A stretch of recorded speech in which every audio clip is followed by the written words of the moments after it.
All right, we are live. It's a slightly different setup here. Going to be trying for a lot more of focus on the tabletop. So if you see my face disappear, that's because I'm trying to either A, increase immersion, or B, need to make raptor noises and don't want to look like an idiot on live.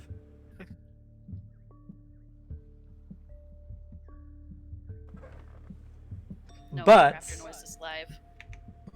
well, I mean, I'll make raptor noises, but the question is, will people see me distorting my face and looking like an idiot? That could get you more viewers, though. It could. Probably for the wrong reasons. Is there any wrong reason? Yes, to make fun of me.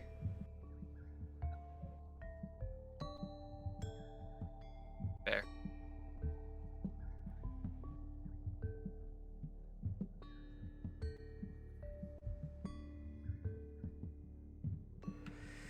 Alright. And with that, we will be starting off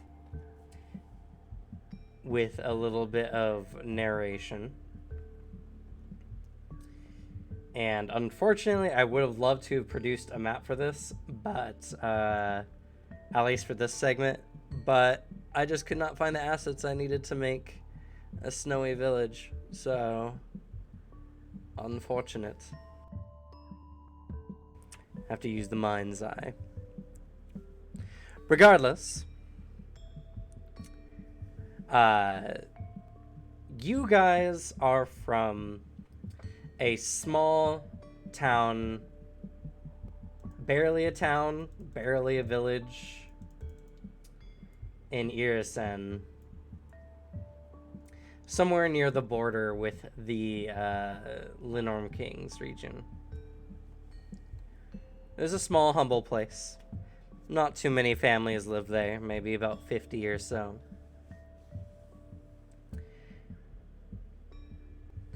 One way or another, you were associated with a kindly winter witch known as Irina. She was a particularly old woman.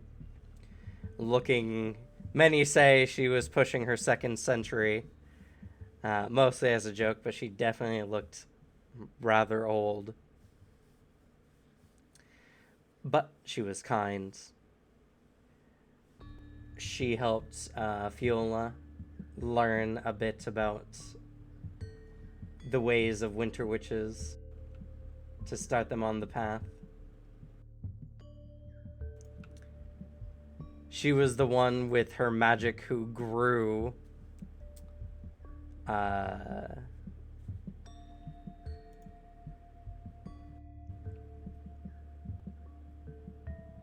Slug, is that what you're gonna name your character? Oh, player. You switched your your player and your character name. Also, make sure you go to edit your character sheet and put your character name for the sheet so I can look at it. There you go.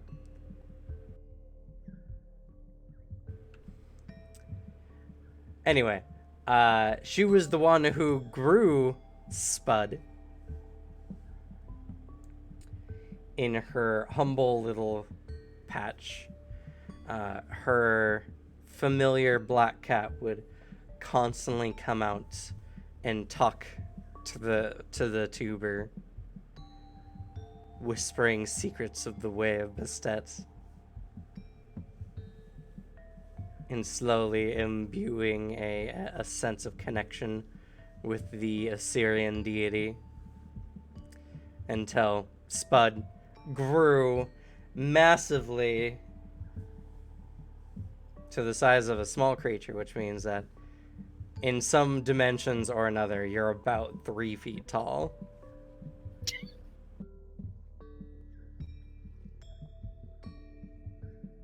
It's a mighty large Spud.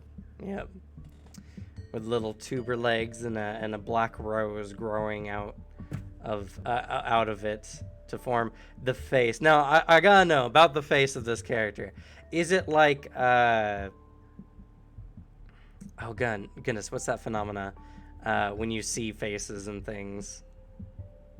Oh yeah, that super long, hard to say word. It's not actually that hard. It's spelled weird though. Pareidolia. Yeah, pareidolia. So is it like a pareidolia where just the way some of the buds kind of crease together make it look like a face? Or is it uncanny valley where the leaves and everything form into super realistic facial features? Gonna be the first one. No, All right. Slug. What we were asking is, do you have teeth? I have teeth, but it's like hidden behind some petals because it's the first one. Do you have real bone teeth? Yes. Oh no. It's calcified. I'm not the only disgusting one here, huh? I don't know. Spud looks pretty delicious to me. Yeah, but what if you bite into that spud and then all of a sudden teeth? It bites back. I'd have to bite into the rose part, which I'm not too inclined to do. One of these days I'm gonna eat you, Slug. I'm gonna eat Spud. No. It's gonna happen. And am I getting this right? Your character's name is Vile Creep. Yes. That's what people call him. All right. Say vile with a V or bile Yeah. with a B like boy? With a V, like disgusting. Okay.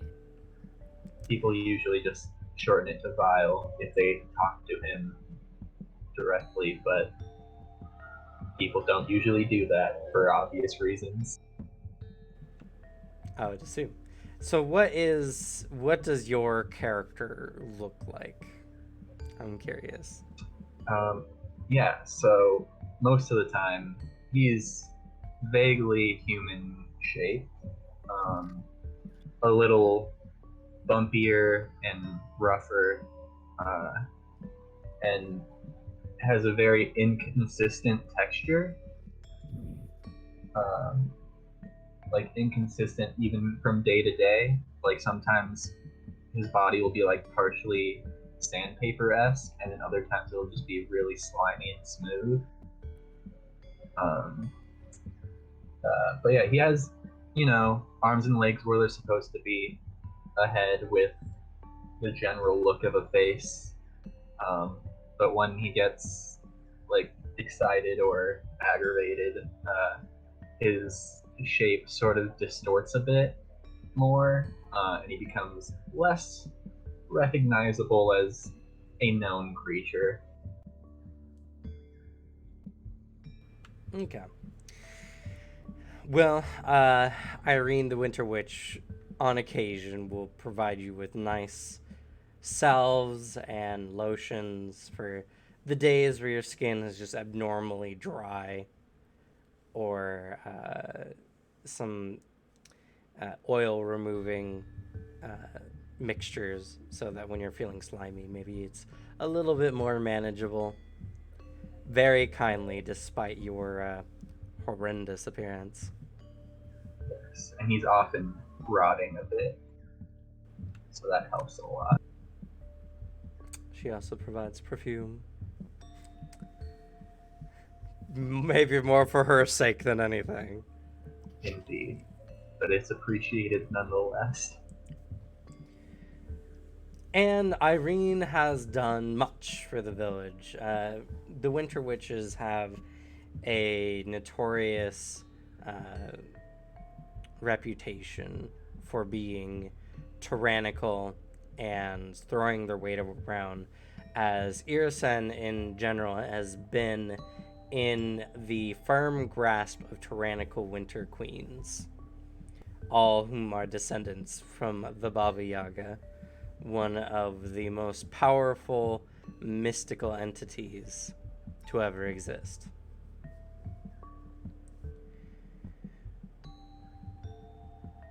Now, Irene being different from this, you guys honestly don't know if those are just the rumors or what it is. But she has provided counsel for the village at times, assisted in a variety of ways, and overall it was just your kindly, slightly magical grandma who watched over the town.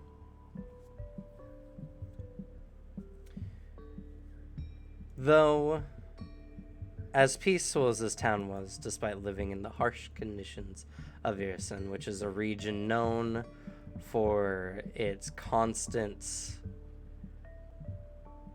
snow throughout the year, winter months being exceptionally cold and blizzardy, and the very hard lifestyles one must eke out to even exist in such a place. One night changed your destinies, for better or worse.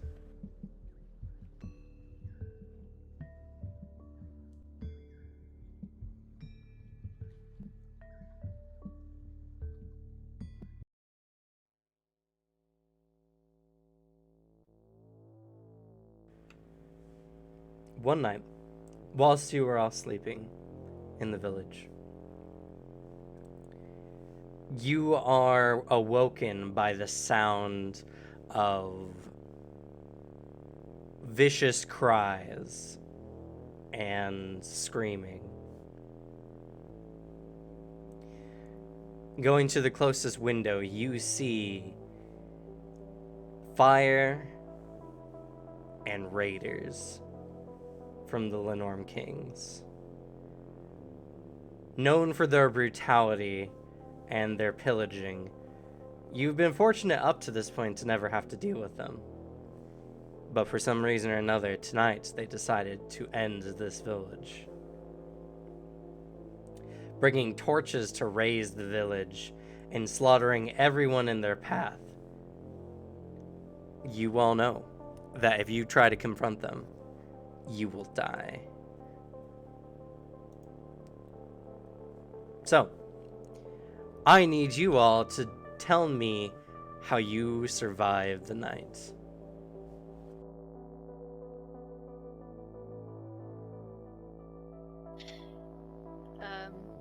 Seeing the fire burning,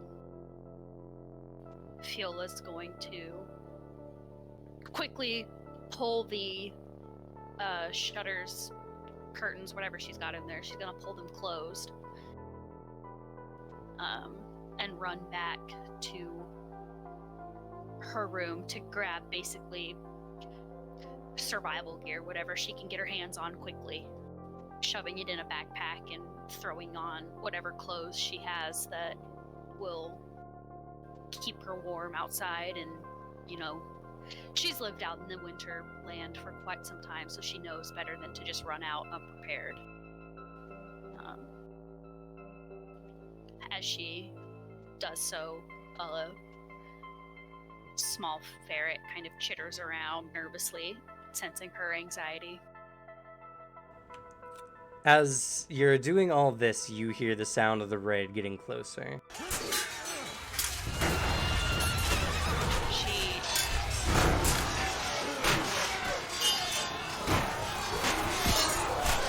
She starts to breathe a little more heavily and forgoes grabbing anything else, knowing that she doesn't have time, and is going to go to the back door and look out to see if there's a clear path to the woods. Looking out the back door, you do see a clear path to the woods, just opposite of everything that's going on. You can hear the sound of the door to your house opening. She looks back only for a moment and she bolts. And just to verify, you guys are hearing these sound effects, correct? Yeah. Okay.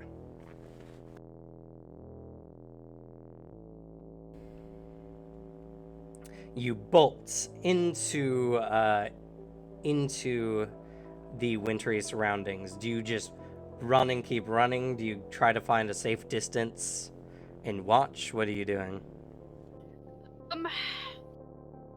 For the first few moments, like the first 5 or 10 seconds, it's purely just a fear or adrenaline rushing away.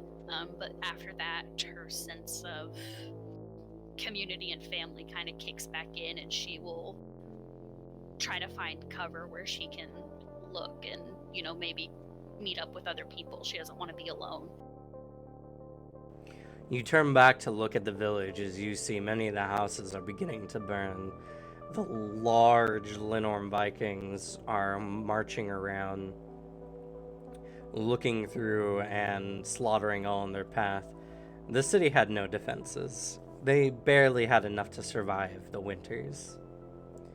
The most defensive the town had was the odd hunter who lived here or there. But all who come upon these Vikings are quickly slaughtered. We move to Spud. What are you doing? Seeing this, Bud probably goes to their armor to try and do whatever they can to help anyone.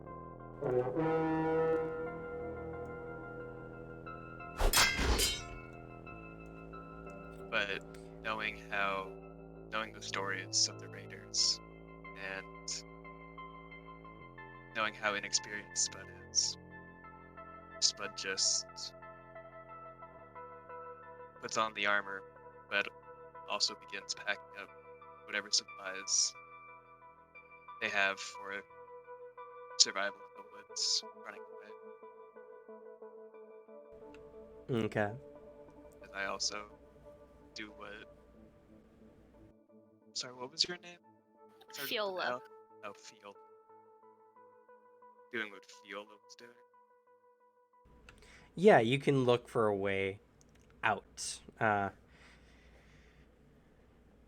You look around, and many of the villages were just many of these homes are just kind of centered on, like around the village square. So the Vikings kind of coming in are only coming in from one way. Many could theoretically dive into the woods, especially one of such small stature who could hide behind the many large snowbanks that surround the village.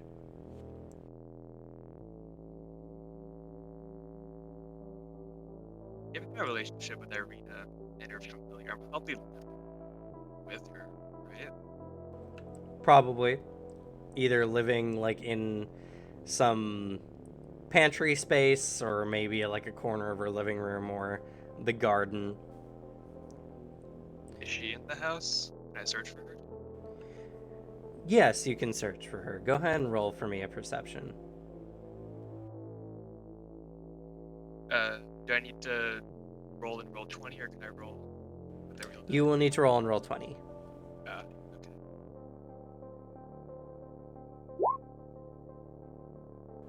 Okay. You know where Irina is. She sleeps in her room. And she's particularly old, and when she's out snoring loudly. You come into the room and you find her there in her nightgown, sleeping on the bed, somewhat ungracefully. I rush over to wake her up. It takes some moderate shaking, but she arouses and looks. Oh, Spud, what are you doing? Sorry, Irina. The Norm Raiders are here. We need to leave. And she looks up, and now, cupping a hand to her ear, she can hear the clashing going on outside her hearing, getting a little worse in time. She looks down at you, and she has this very somber smile as she gets up and she says, "Oh, someone as old as me is not going to be able to make it in the winter woods all by myself. Unfortunately, I think this is where we're going to have to part ways, little one. She gently strokes your flowery head with her arthritic fingers. But I'll make sure to give them hell. She gives you a slightly crooked smile. I just stand there stunned at what was said for a second or two. No, you won't be alone. We can make it together. No, the winter would bite me straight to the bone before too long. I can die cold in the woods, running for my life, or I could put this last spark of life to use. She picks up a gnarled, like, elm staff and kind of slams it to the ground, and, like, her normal witchy attire kind of manifests around her. Suddenly, there's a smashing at the door as one of the raiders has begun to make their way in. And she says, "Now go, Spud!" As she brushes you away, as she holds up a hand, and a large beam of ice strikes the man, sending him flying back a bit. "Oh, hold them off!" I'll just give her a smile, say, "Give him hell," and run. As you're running, you see more flashes of light emanating from inside of her home as you jump over this small little fence that kind of surrounds her garden, going down a slight slope into the woods, running through the trees. And Vile Creep, how are you doing in this whole endeavor? I think as soon as this happens, I'm not really scared or anything. I think I've been in a few dangerous situations in my time, and like immediately I go to my go-to problem-solving solution here. I take my few belongings that I have and sort of like wrap them in my flesh, and Oh god.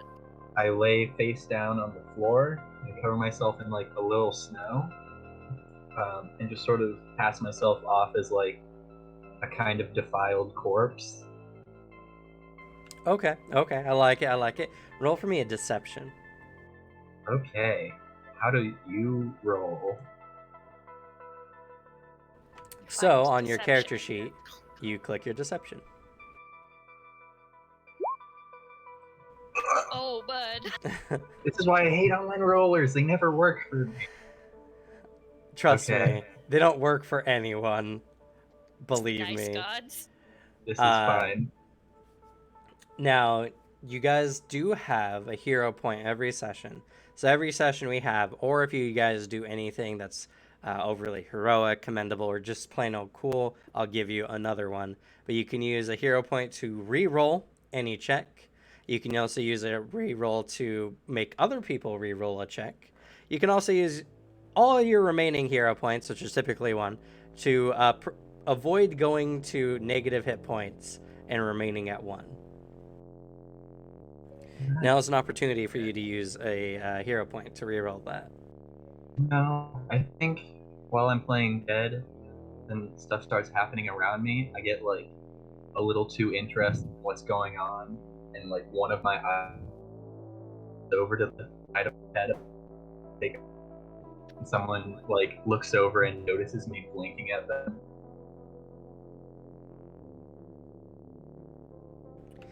Yes, as you're kind of sitting there, you see one of the Vikings kind of get close, and as he's walking around, he looks and he's like, "What foul creature is this? I think it's alive." And he looks over to his compatriot, who looks over and nearly gags at the sight. "What should we do?" "Oh, so we put it out of its misery." And holds up an axe, and they start approaching you. What do you do?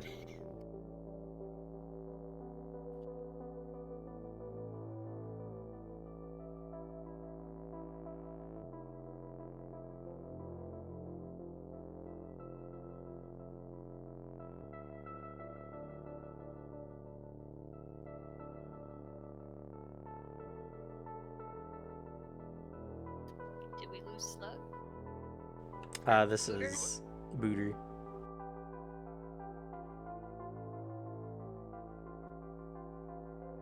Feel like we lost him. They got Vile. Oh no. Oh no. Dead session. God damn. My Your computer, circles. There you go. my computer decided not to let me Discord for a moment, so I'm on my phone now. But I would like to use my startling appearance ability that I have for intimidating glare. Okay. Can you do you have access to the Roll20 at the moment? Or is your computer just like do. locking up? No, it's just Discord that messed up. Okay. So go ahead and click to start your startling appearance, the blue there, so that we can read it, or at least I can read it. Makes my job a lot easier.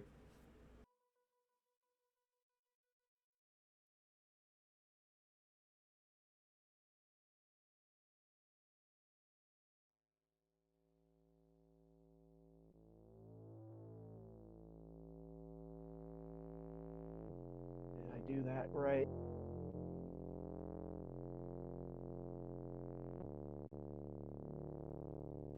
Should be able to just click the blue box there. Oh, I think. Yeah, my Roll20. I can see my Roll20, but it's not letting me actually do things. Oh, there is we Hey, that there it goes. nice? All right. Okay, so startling appearance just makes you trained. Okay, I see. So what you're really just using is your startling glare. Okay. So you're going to attempt to demoralize these guys by just looking at them. All right. Go ahead and roll for me in intimidation.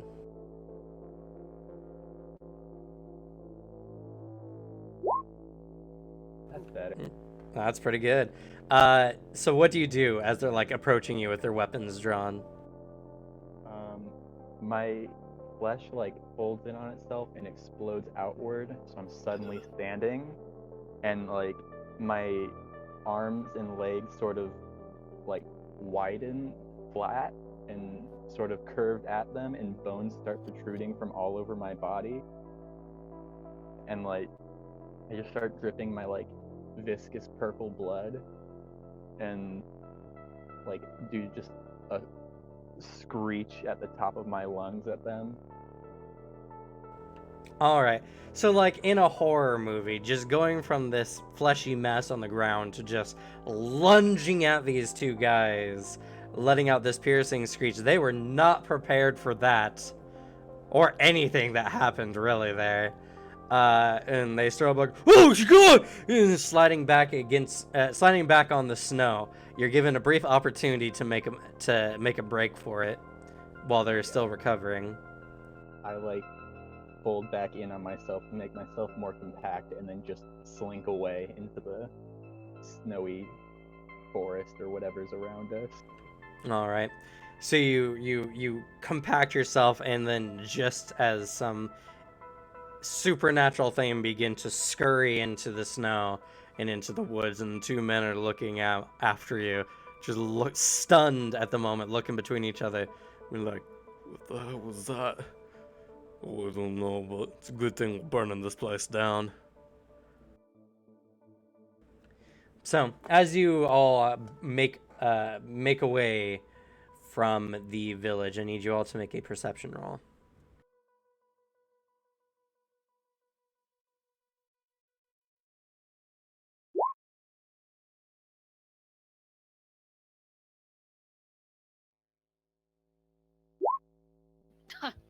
Oh no. Oh, perception's in a different area, right? I can get hit points. Yo. Alrighty. I'm having a panic attack. So yeah, I feel like your eyes centered, your ears twitching at the slightest sound. You are not looking away from this village for the moment, as everything you've ever known and loved is burning away. Spud, as you're running out, you can't help but look back, and you can see very obviously something not right leaving the village at a high speed. As Vile Creep, you see a running potato, which is rather hard to miss, honestly. We know each other, right? Because, like, the witch was one of the few people that interacted with me on a regular basis. Yeah, so you guys can decide how much you know each other versus not. You guys can just be, people who have seen each other in passing with a common, friend or associate, or you guys could be the closest of allies. I'll let you guys decide. Would Spud interact with me when I came over, or when Irina came to me, or whatever? Spud was around Irina a lot, learning about the world. So Spud doesn't judge people based on looks. So yeah, Spud would be not like closest of allies, but be good friends.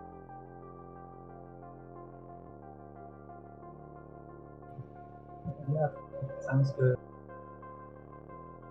Probably know Spud better than everyone else in the village. All right, so Vile Creep, as you're going about, you see Spud there. I will go in that direction then. Meet up with my acquaintance over there.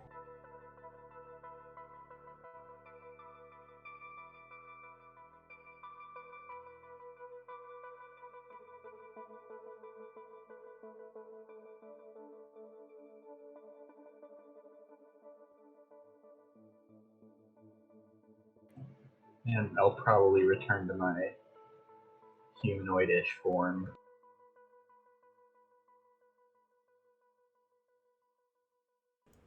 So I'm sorry, I missed that. What happened when you noticed Spud? I'll head over that direction to try and meet up with my acquaintance, and I'll return to my humanoid-ish form.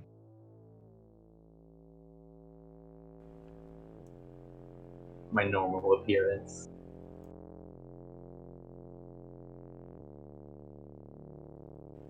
Okay. And Spud, you notice that Vile is approaching you. I'll slow down a bit, let Vi catch up.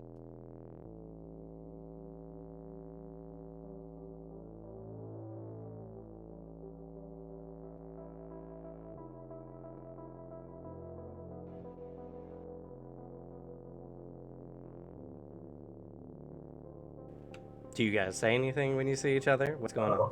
When I get there, I just say potato. That's how I refer to Spud. I just say, Irina's gone.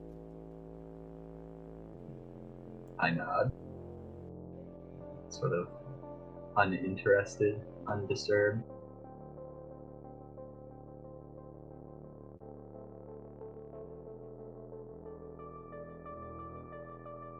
People go. How far away are we from the village at this point? You guys are, you feel, a safe enough distance, but you can still see the village somewhat through the trees. And the village is gone, right? It's there's no saving this, no salvaging. Anything, right? There's nothing you guys can do to save it anyway. Yeah, I It think I is, just start walking off into the distance. This village is on fire. I'm fully ready to just abandon this place. Same here.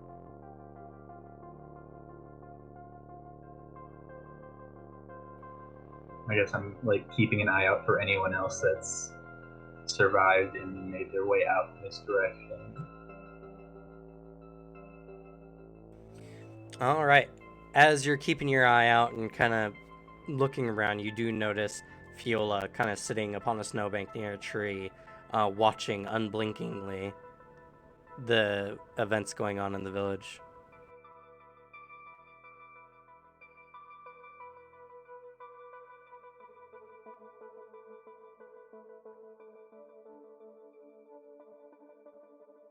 She's just sort of like half, she's like not fully kneeling, but she's like kind of crouching with one hand in the snow and just has this wide-eyed expression and is breathing heavily.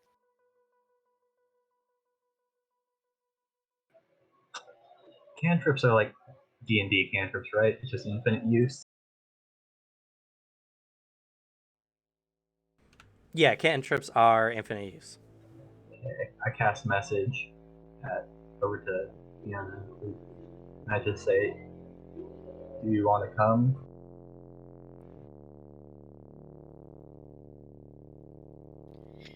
She tenses at the sudden intrusion in her mind and looks around rapidly, eyes wide and startled.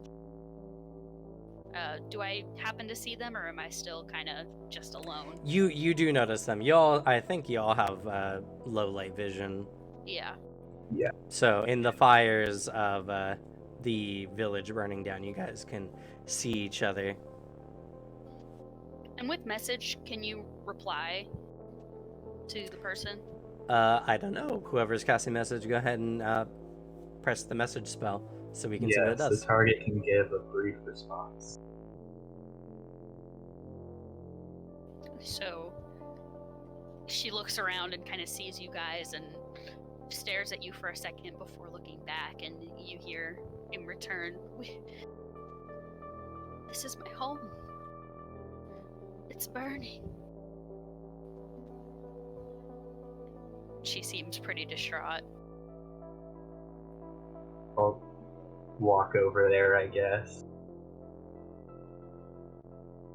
I'll follow. Right. When I eventually get there, I'll just say, "Things end. That's the way of the world."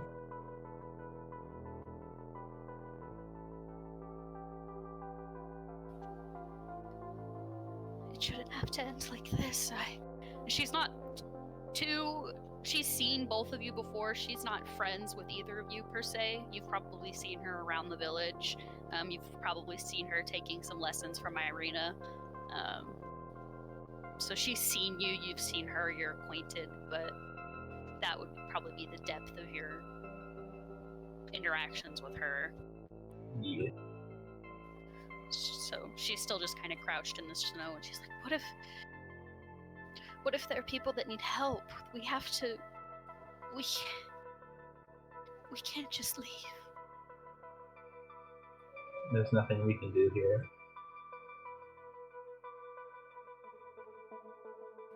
You have to leave soon enough. You can come with us or go on your own. Irina's gone. She told me to run. At that, she kind of looks up sharply at you, her pupils sort of dilating a little bit in shock and worry. She looks down, and around her neck, a little black-footed ferret appears, and she seems to look at him for a long moment before taking a shaky breath in. I won't survive out here on my own. I'm coming with you. I nod and then start walking off in whatever direction feels right. I follow by. Fiola hesitates as she gets up and looks back. Her fur turned orange from the glow of the fires, and stares for a few more minutes, or not minutes, but a few more seconds before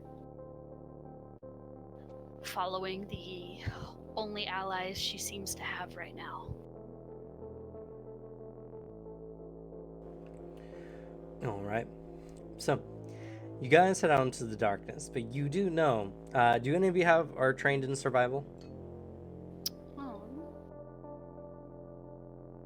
I'm trained in it. All right. Being Me trained, too.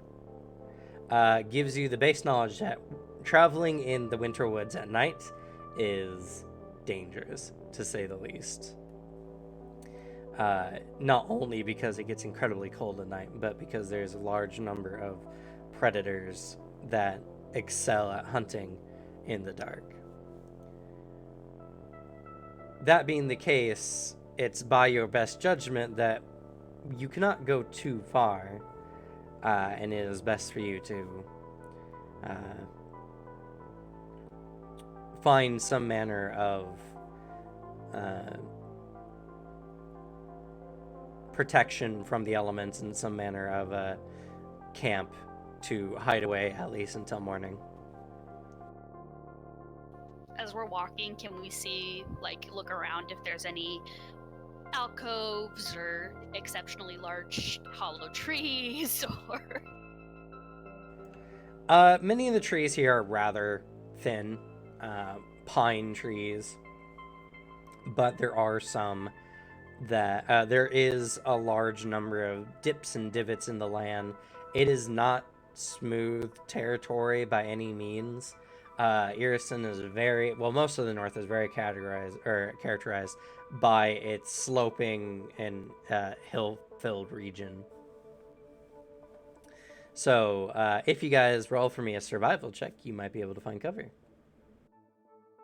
Everyone or just the two that are trained?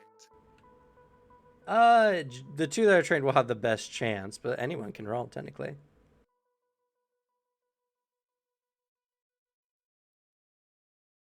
All right. Traveling through the night, unfortunately, you guys don't seem to find any suitable places to bunker down. So you do your best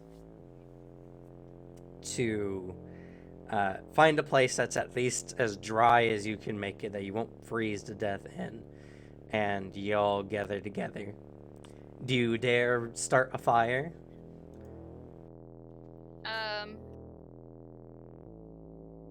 Fiola would suggest it, because even if it's a small fire, we'll freeze to death if we don't.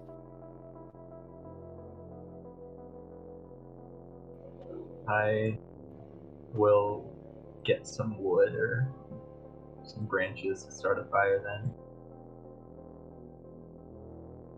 Okay. No special roll needs to be made. You guys do make a fire. And you sit around it that night. And do your best to survive the night.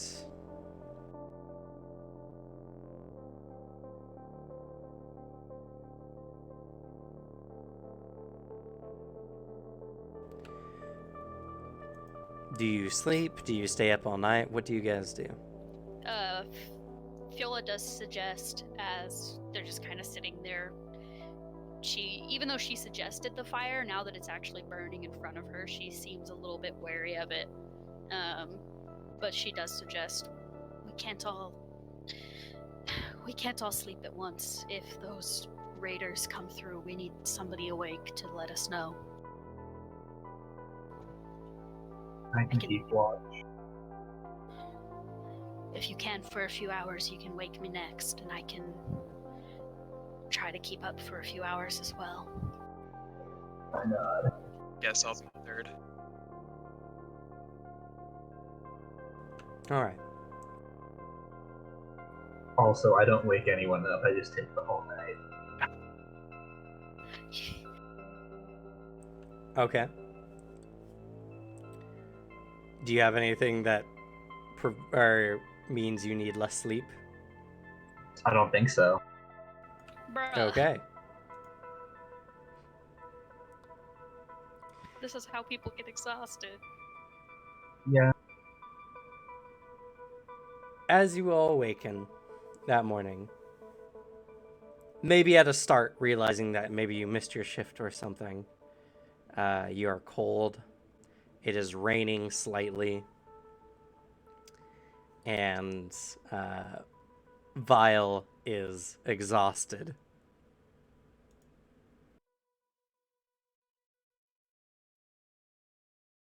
Fiola kind of scrunches up her nose a little and lets out a... You should have woken me. I just shrug.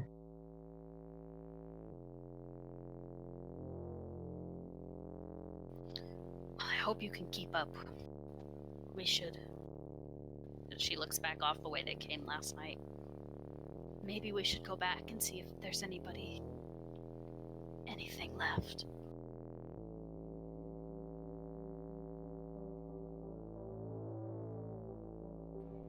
Okay. I'll start heading that direction then. Survived. All right. I don't know if she. For all intents and purposes, at least until you guys manage to warm up, relax, maybe eat something, Fiola and Spud will be at a -1 morale circumstance penalty. And Vile is exhausted, having not slept after a harsh night and everything else considered. You are fatigued. It's a -1 SAS penalty to ACs and saving throws. And when you make an exploration activity, or when you guys are in exploration mode, you can't opt to take an exploration activity. This goes away after you get a full night's rest. Nice. You said we have morale -1? Yes, and I'll mark that on your tokens, so don't worry. Okay. Essentially, this is a circumstance penalty that applies to all checks and DCs you guys have. So your AC, your attack, everything is reduced by 1.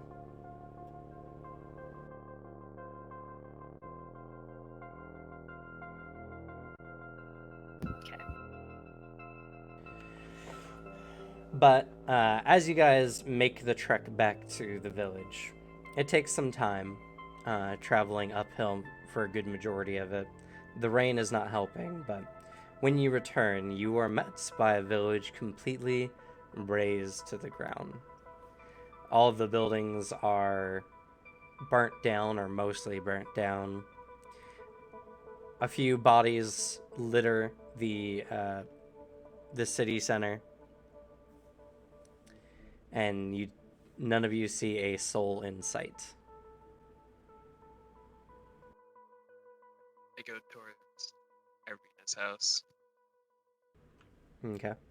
As you do so, you can see that her house is burnt down a good majority. There's a few standing walls remaining, but there is just rubble and broken off, burnt supporting beams littering the floor.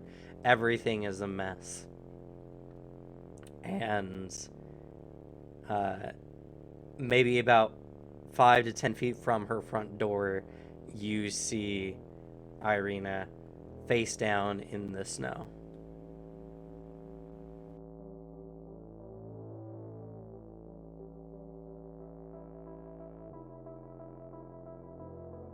Walk over to her. You walk over to her and she is eerily still. Stare at her. Silence.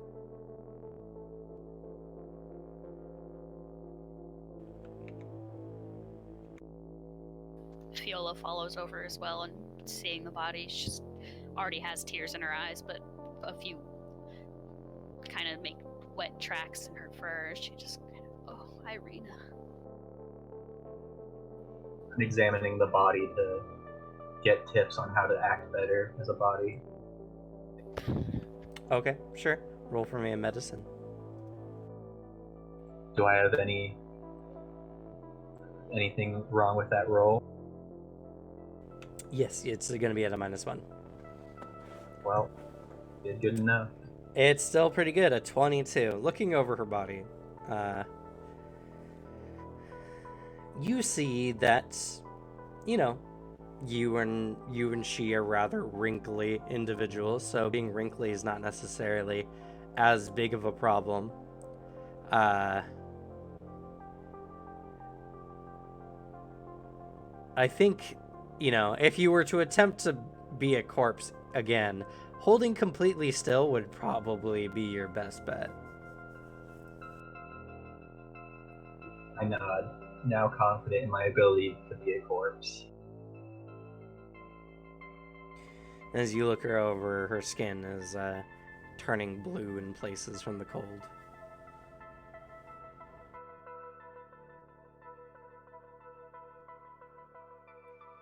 Do I know anyone in the village that had anything, like any particular wealth or cool items? You're gonna steal from these poor people. They don't need it anymore. Irina would have been the one who had the most available, as she brewed potions on occasion, and she was a witch, obviously. Everyone else was doing their best just to get by, and they would have no more than your average, farmer's equipment. Okay, since I've almost immediately lost interest in this corpse, I just start kicking over rubble trying to find something cool. Okay, go ahead and roll for me a perception.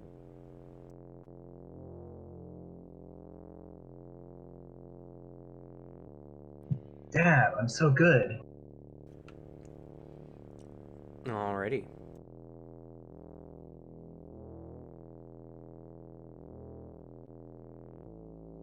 Unfortunately for you all, a majority of Irina's alchemy gear has been severely damaged and destroyed. Many of the potion vials lie on the ground, shattered and inert.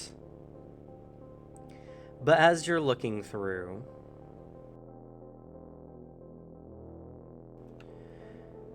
you do notice something of interest. You see let's see here. Yeah.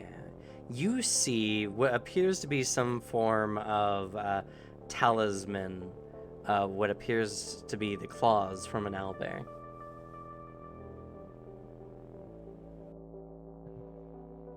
I will hold it up and call to Spud and just say, "You know what this is?"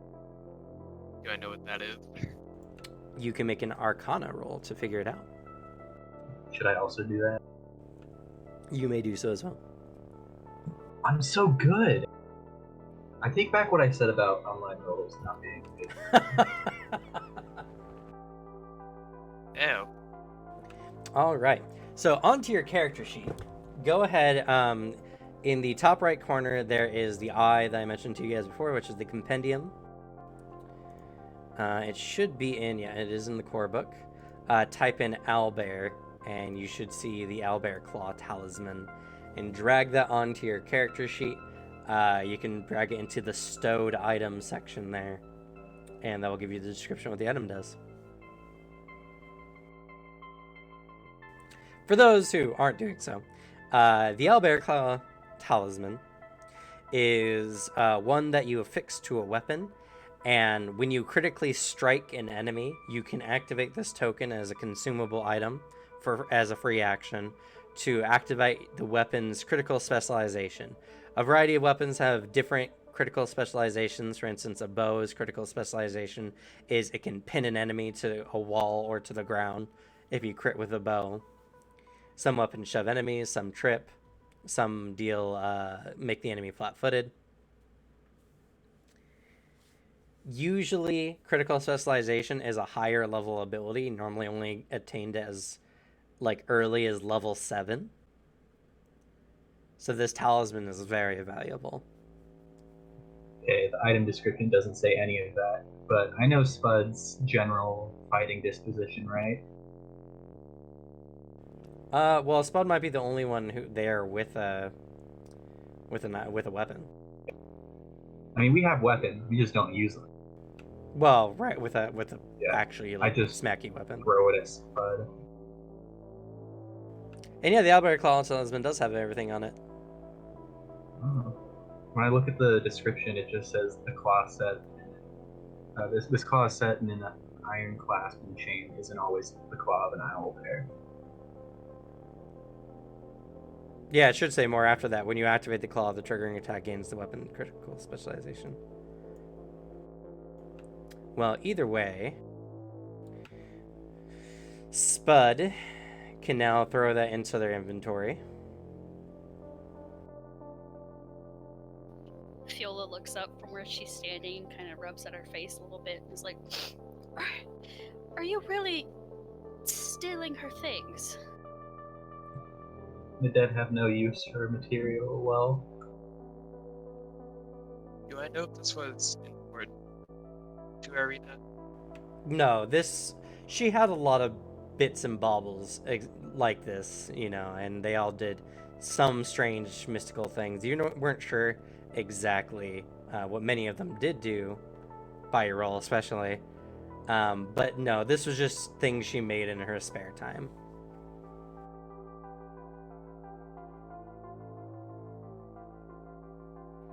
the Spud like- seem reluctant to accept. I feel like she would want me to have them now. And you are her ward. Think of this as inheritance.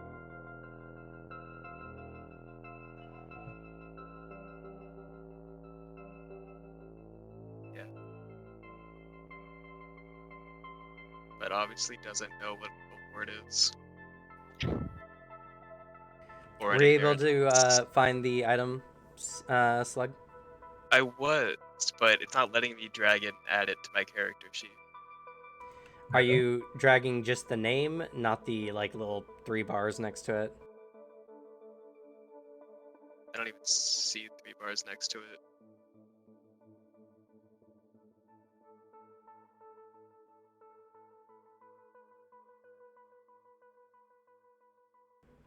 Might be Roll20 having a fit at the moment. 1 second.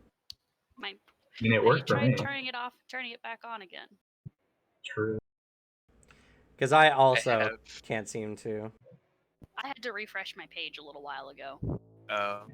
Also, so if it's the same for you as it was for me, to see what it actually does, you can't just drag down the description. You have to press the gear to get the full thing. It's in a separate section that doesn't show from that. I'm also gonna reload. And if you got an extra lesser healing potion, that was just me trying to test something.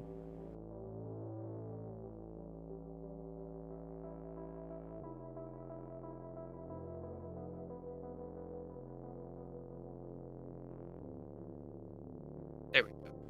There you go. Okay.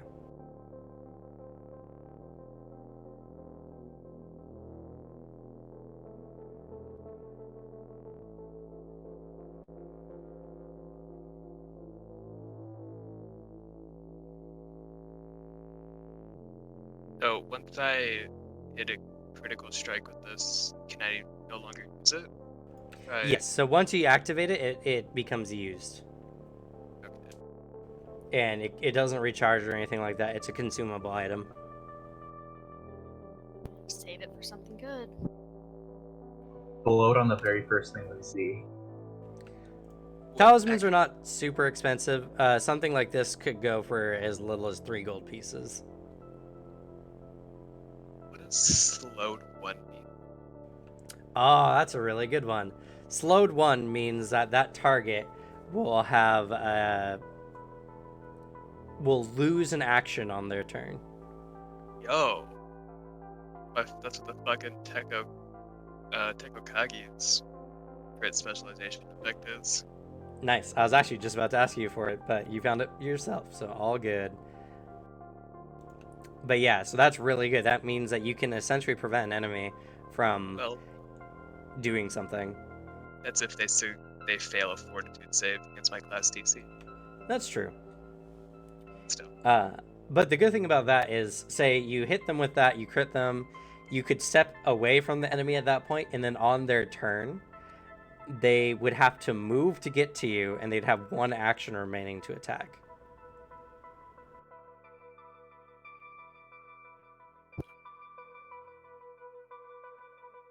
If they failed to check.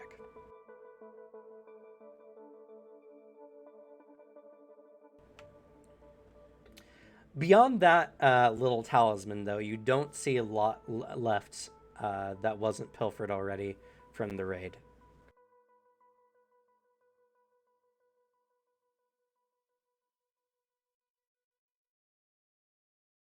Fiola keeps just looking around at the only home she's ever known, kind of wringing her hands together. What are we supposed to do? All things come to an end. It's only natural. Now it's time to move on.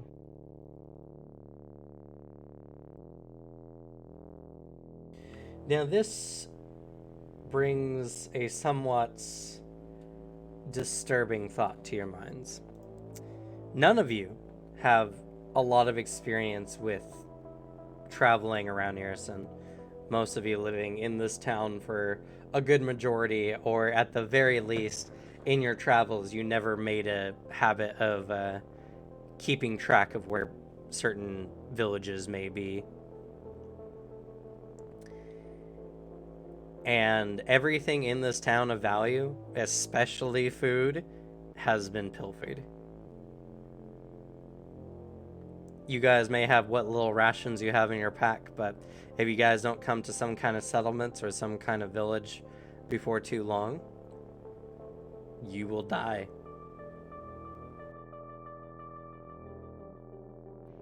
Do we know how far north this village is? Roughly.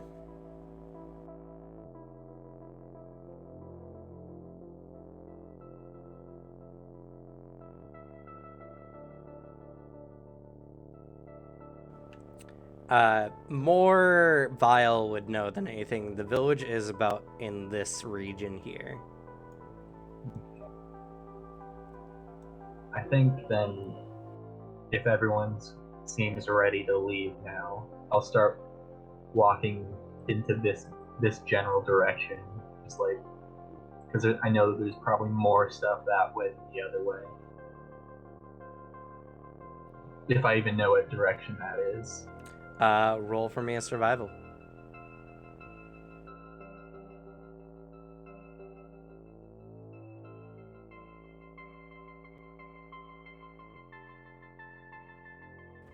You're not sure. As I mentioned, you probably just didn't really keep track of where you went before, just going from place to place, surviving as a vagabond. Then unless anyone else has a place they want to go, I'll just start walking in whatever direction feels right. As you start walking off, Fiola kind of gets a little jittery and is like, we can't just walk into the woods without a plan.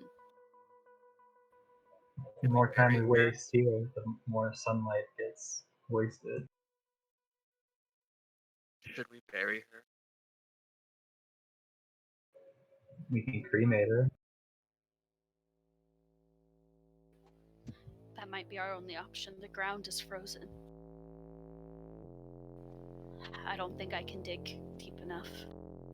And if Anyone who anyone is can- trained in religion can make a religion roll. Damn. I'm not. Oh, fuck. Unfortunately, you guys are not familiar with the burial rites of the region of Pearson.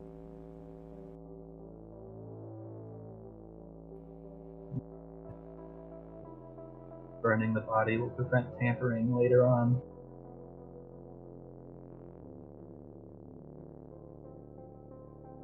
Alright, so how do you go about setting up this funeral pyre? I think Vile is probably more focused on getting it done quickly than anything. But it's definitely more focused on being respectful to Irina for all that she's done. Unless someone stops Vile, he's probably like setting up wood like in a teepee over the body instead of the usual way of like making a stack of wood and laying the body on top. I don't think Spud knows about that method, so. Yeah. But just follows Vile's lead. Okay. It's rough, to say the least. None of you have particular experience of this, but you managed to find the driest wood you can, surround her in kindling the best you can, and with flint and steel you can set it ablaze. It does take a good chunk of time, though. I would say a solid hour or so. Yeah, and like as soon as it's like solidly on fire, and I'm confident it won't just like go out in a few seconds, I'm like, okay, are we ready to leave? Fiola helped with most of the setup, and as it starts to burn, she takes a few steps backwards and kind of looks away with a shaky breath. If we're going to leave, we're going to just end up wandering aimlessly. We have to have a direction. We have to have something. There's nothing here that will give us anything like that. The longer we stay here, the more resources we waste waiting. We have to move eventually. But just giving a prayer to Bastet to guide her soul to the afterlife. Now, it might not be the best of circumstances, but you do have one indicator of where civilization may lie. Those raiders had to come from somewhere. Did they leave a pretty clear path through the forest, hacking There's- trees and? Yeah, there's a very thick, there's a wide tread in the snow from where they come. Somewhat filled, but due to the rain, it's starting to compact, and it'll actually probably ice over, causing, fortunately for you guys, a clear path, at least to where they came from. Though, whether that's a good idea or not is up for you to decide. Did they go back that way, or did they just move on through the village? It looks like they may have gone back that way, as you see no other similar trails leading out of the village.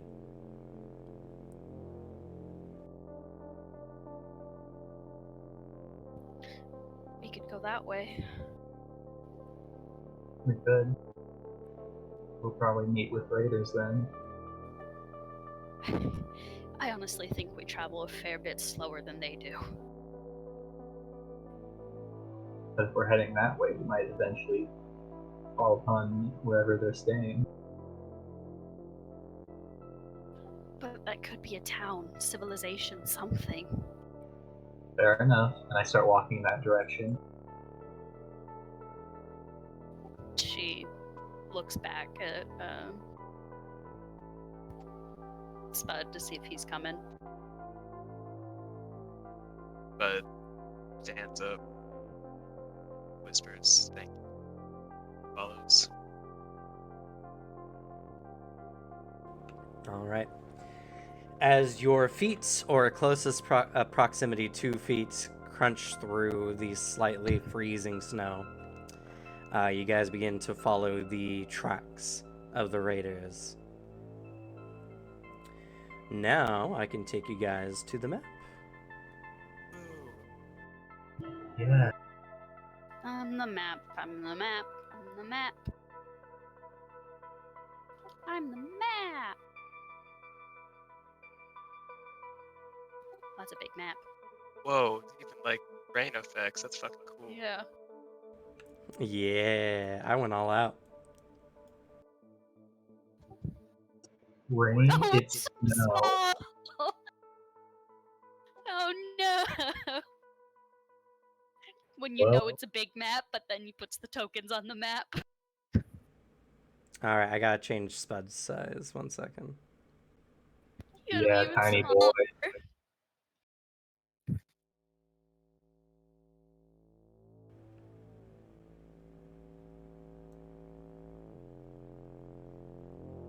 Trying to make sure it's not too small, but that's about the smallest creature size. Fits in one square. And as you guys can see, granted you'll have to zoom in a bit, there's condition markers now. Oh, Nice. I love having condition.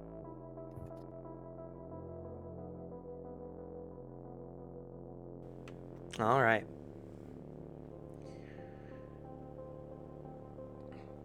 So, we are now going to enter into exploration mode. Anytime you guys are essentially on a map that is not like a town, because I will have town maps for you guys to traverse through as well. But anytime you guys are in a dungeon, out in the wilderness, what have you, we'll be going into exploration mode.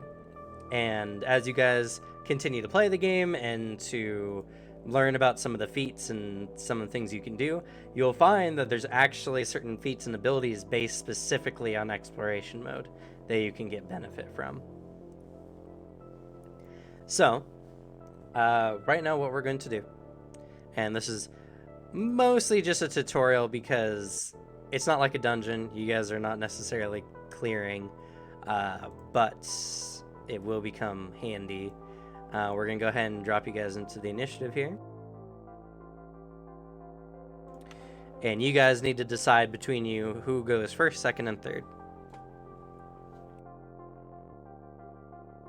It seems to be the one leading us at the moment. I think I should go first. Yeah, I probably am first because I'm the only one not preoccupied with a bunch of people's deaths. Listen, some of us have trauma, it's fine. Some of you have hearts and consciences, and that's lame. I don't have a heart. Oh, yes. And you guys can also alter your tokens to put your health in there. Do whatever you see fit. I have it designed where health is green and AC is gray, and then the blue is whatever you guys decide to use.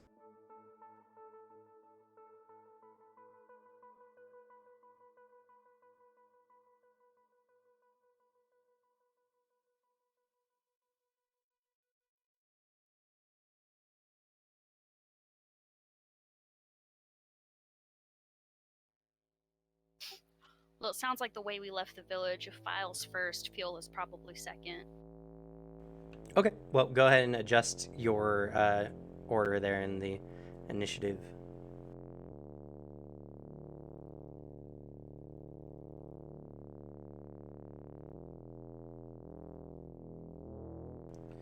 And I'm going to need...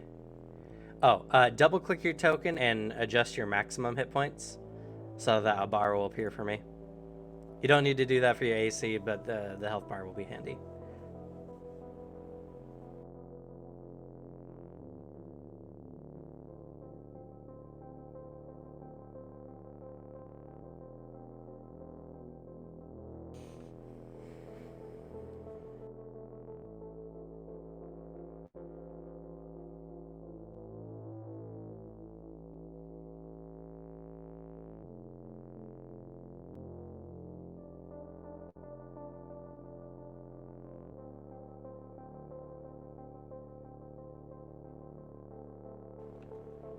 Computer having trouble there, Slug?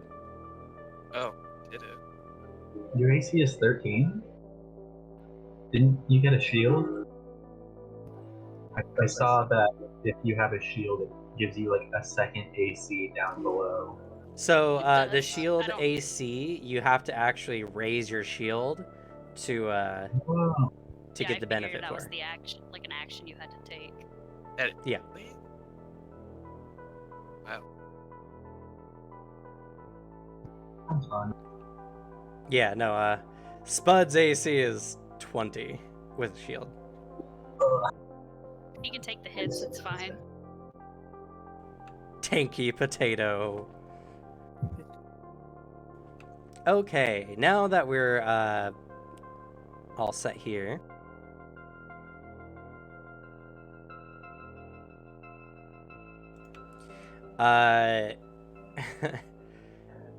Booter, I don't know how you do this, but you always make this the most difficult ever. Thank Because you. you're exhausted, you don't get an exploration activity. Oh, right. And I'm leading, huh? We're at So least in the front.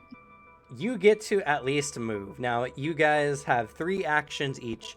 This is in exploration and encounter mode. In exploration mode, every turn is essentially 30 seconds. In encounter mode, every turn is like 6 seconds. Exploration mode is kind of set up this way because you guys are not like sprinting everywhere you go. You're walking around at a leisurely pace, doing whatever actions you may be doing. So you can spend each of your actions making a stride action, as it's called, to move up to your movement in distance.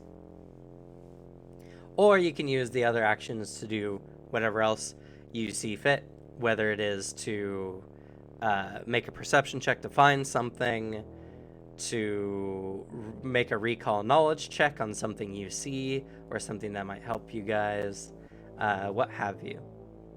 So we're going to go ahead and start with Vile. Go ahead. What do you do? I think just full movement. Okay. How many squares would that be? Each square is 5 feet, so that should be 5 squares per action. And then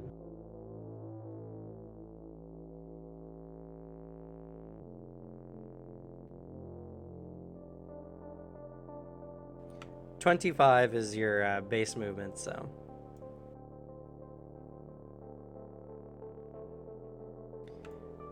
In a single round, you can go up to 75 feet.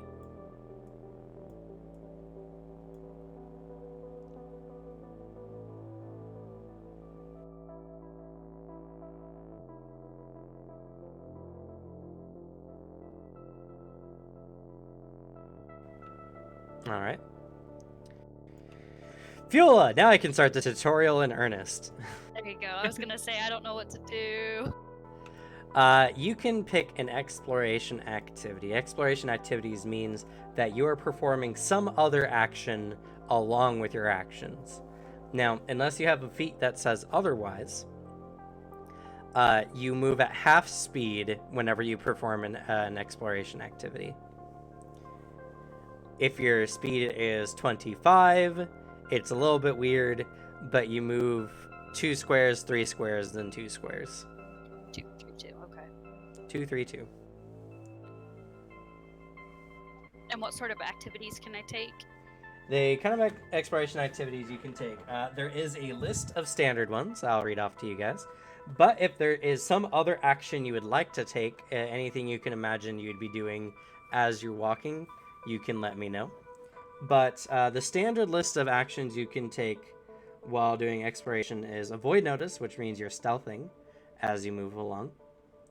You can detect magic using either the detect magic spell, or for I believe Spud and Fiula, you can use your arcane sense, which does more or less the same thing. You can defend yourself by having your shield raised, so that if combat starts, you start off the combat with your shield raised and your higher AC. If there is a member of the party that is an expert in a skill, for instance, one that is an expert in stealth, you can follow the expert, gaining a bonus to your stealth roll based on how good they are at said skill. This also works for climbing and swimming and other kinds of athletics or acrobatics-based checks. You can hustle, which means your speed is doubled, up for a number of 10 minutes times your con modifier, and in combat rounds, or in rounds for us, that's just twice that amount. So if you have 2 con, that means that's 20 minutes or 40 rounds. You can investigate, which means that anytime you would come across something that allows you to make an investigation roll to recall knowledge, I will tell you to recall knowledge based on, what you guys pass through.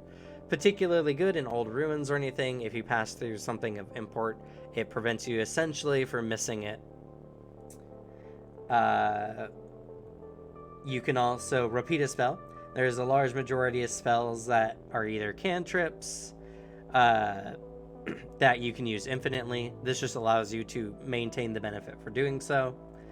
This is essentially like what arcane or what detect magic is, but there's also like detect auras and all kinds of other cantrips that do similar stuff. You can scout. This activity just means that you're being aware, and if combat breaks out, you get a +1 bonus to initiative to your party. And the final one of the exploration activities is searching. You keep your eye out for any kind of secrets, hidden doors, traps, all that kind of stuff. Now, whenever you guys do make any of these checks, it's the highest between your check DC and what you roll. So your check DC is 10 plus your modifier. In this situation, we can take Vile Creep Survival. You can look on the right here. If you mouse over, it'll show what their trained skill bonus is, which in this case is 4.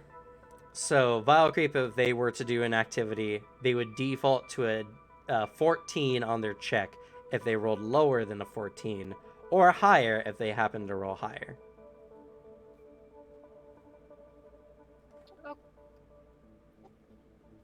In this situation, another thing you could do is survival, to either watch for tracks or to possibly get some rations to subsist, essentially, as you do. That one's not necessarily good in dungeons.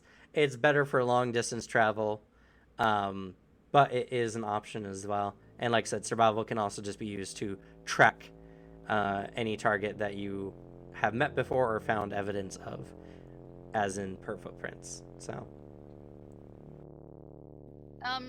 Fiola will go ahead and use survival, and she's gonna focus on specifically trying to find things she knows are edible, berries, roots, things of that nature. Since the path, at least for now, seems pretty obviously defined in ways, she's gonna focus on that instead. Okay. So go ahead and make a survival roll.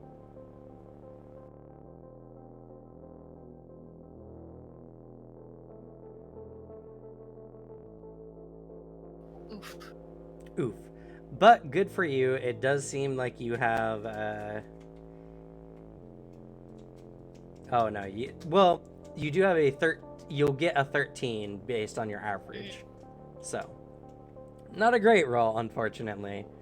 But hopefully you manage to find something. All right, so you're scouting, or you're foraging, essentially. Yeah. So with that, now you can move half your speed to 3-2.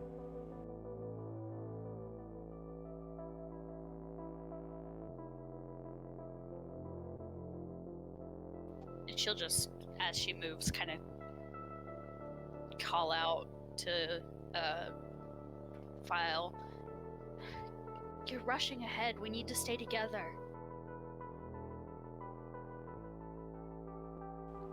All right. And as you guys should know, you guys can talk freely. Like I said, this is 30-second rounds. You guys can have conversations at your leisure. But we're going to go ahead and move to Spud. So, Spud, what are you doing? Is there a form of a help action, Pathfinder 2E? Yes, there is an aid action. The aid action works a bit differently than it does like in 5E. You can actually aid in combat. You can aid someone to improve their AC, or you can aid someone to improve their attack. Usually on your turn, have to set up an action to do so, and you can do so. Otherwise, if you want to boost someone else's score, you can aid them in that action, but you would need to make a DC 20 aid check to give them a +2. At this point, it's better for you guys just to roll your own skills, because if you rolled a 20, you would be the one that would obviously be doing better work at it anyway. Later in the game, when you guys are higher level, that aid check becomes much easier to hit, and thus you can help someone who's really good at something with your maybe not so good train skill. Though I don't need food, I understand that these creatures do. So I'll be foraging as well. Okay. Hey! Hey! Alrighty. Vile, you, in your confidence in surviving, have somewhat left your allies in the dust as you are marching ahead through the snow, it crunching beneath your feet as it begins to freeze. I turn back after being called and see them like picking flowers and looking around, and I was like, okay, I'll just hop on over here and wait under this tree. Okay. And make sure you guys are close to your mics as you speak. Makes it a little easier to hear.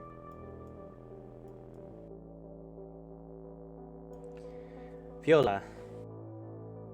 She will continue scouting and kind of get a little annoyed as Vile continues on without them. Way ahead, but she will continue scouting and going at half her pace. Are you changing your action to scouting, or are you... Or I'm sorry, foraging. That's Yeah. That's what I meant. That's fair.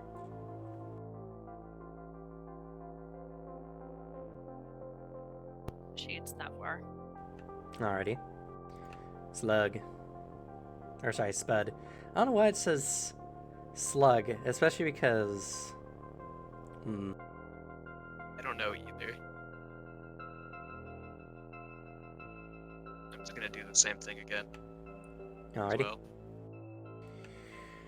Vile. I'm just waiting. Okay. Viola. Same thing. As she goes, she will kind of look over at Spud and kind of knowing how close he was, or at least assuming how close he was with Irina. She will just kind of softly say, Are you holding up all right? As she continues on. Still foraging. Spud. Same thing. And I just respond. Difficult. Gonna miss her. But he said she was too old. She wanted to give them help. She died doing what she wanted to do. You certainly never could tell Irina what to do. I never dared to.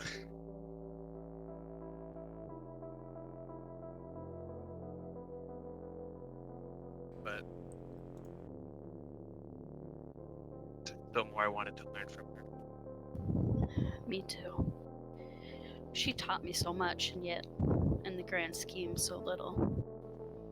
I didn't think I would ever have to put these abilities to any use, but now she kind of looks around at their surroundings, at the rain coming down and freezing to their clothes and things. I don't know anymore.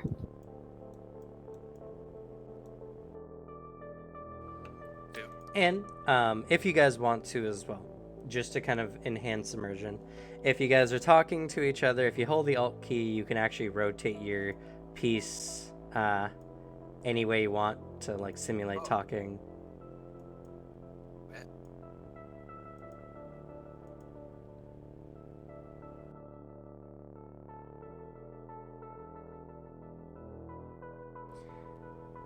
Just something I've seen in other streams that I think can enhance the experience. You don't have to, of course, but if you're really feeling in the moment, you can talk or gesticulate, I guess, in a way.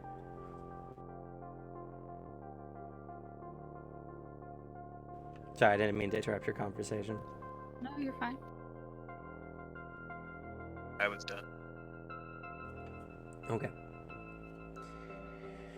It's at this point that, as you guys are traveling through, you hear... Oh no.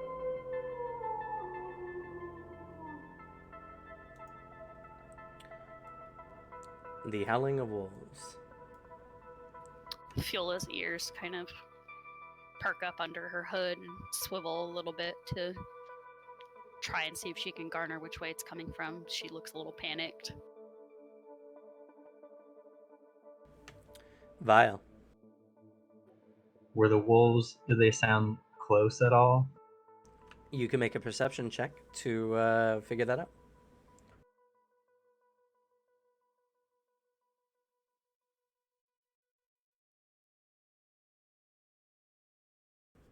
Vile coming in with these hot checks here.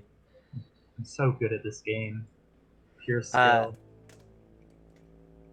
Listening out, it's somewhat difficult as the trees absorb a lot of the sounds, and the hilly nature of the area causes the howls to bounce off a variety of locations. But you get the sinking feeling that they are further down this trail that you guys are following. I'm just gonna keep waiting under this tree for them, building a little snow flesh beast, and I'm just gonna yell out like, "We're going in the direction of wolves." Not really too worried though. All right. Viola. Hearing what he said and the howling, she's gonna switch to defend. Kind of hold her shield up in front of herself, nervously looking around. Okay. She's just, well, we don't have any other options, do we? She'll keep walking, slowly, carefully.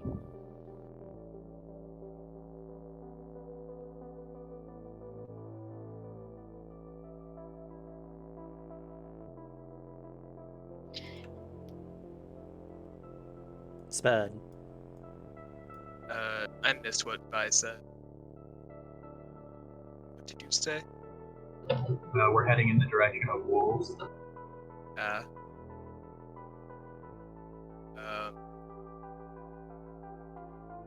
Yeah, I'll again do the same thing as Viola, just raise my shield, walk forward.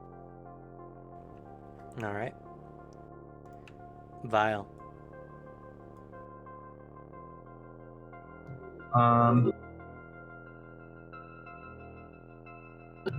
Yeah, I guess I'll move up with them.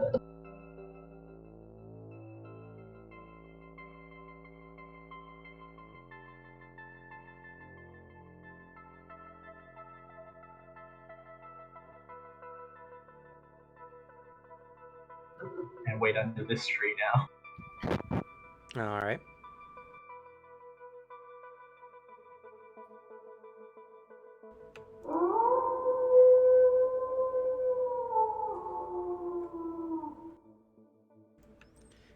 You hear as the bang seems to be getting closer and closer.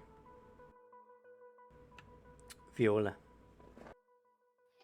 She, despite her anxieties, does get a little frustrated again as Vile doesn't pack up, like clump up with them as she thinks would be the better option, but keeps going forward, kind of. I mean, that's 100% a better option. She's just a little huffy about it, but she will look over at Spud. What does Spud's weapon look like that he carries? Spud carries a Tekokagi, which is just like, it's a claw with sort of thing, like 4 blades coming out of it. Wolverine claws. No, that's 3. There's 4 of them. Yeah, it's the same idea. And she'll look down kind of at the weapon that you hold and just nervously will say, "Have you ever used that before?" And keep walking.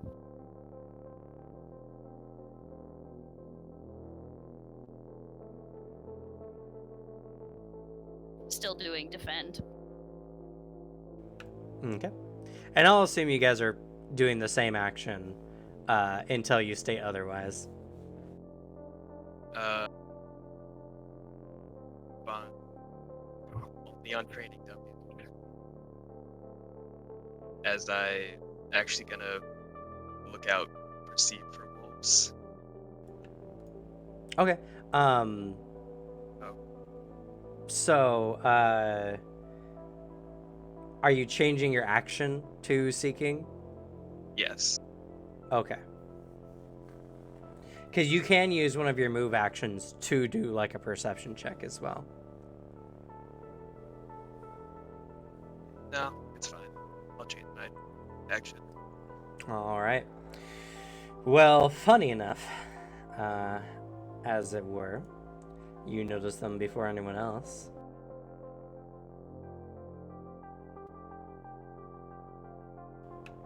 As you see several, dozens of yards in front of you, a small pack of wolves making their way through the forests. Back in the way.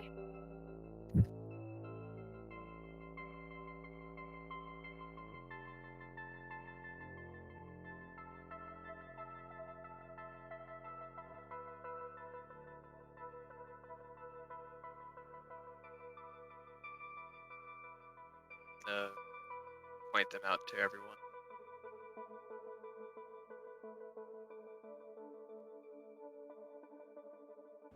Oh gosh darn it, 1 second. You might have to shift your bars because I'm a dirt.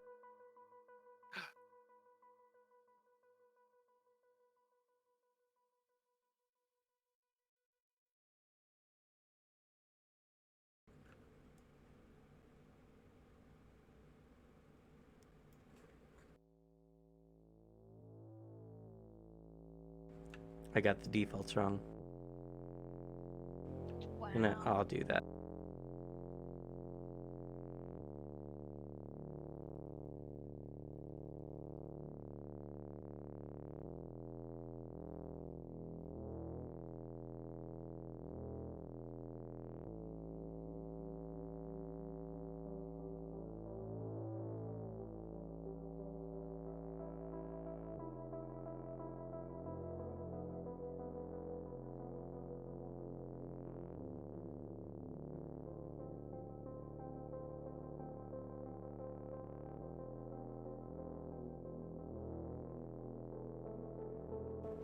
Alrighty.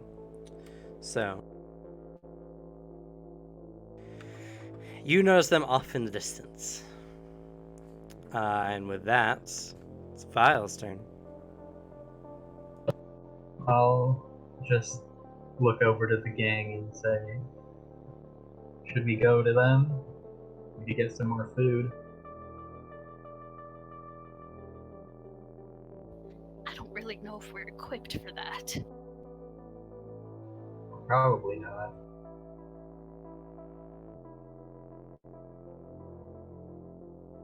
I can heal, but I can't bring back the dead. Maybe it's better if we just try to keep out of their way and stay out of sight. I nod. And wait under the tree for them to pass me while I keep building my snow flesh monstrosity. Okay. Viola.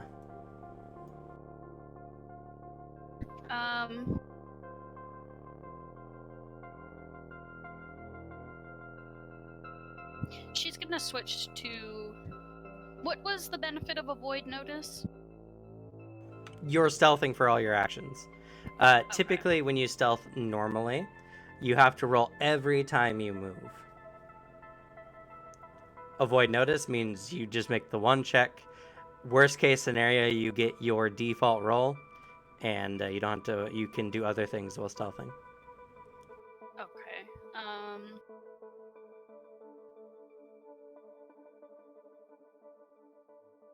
She will switch to avoid notice. Glance between the others, and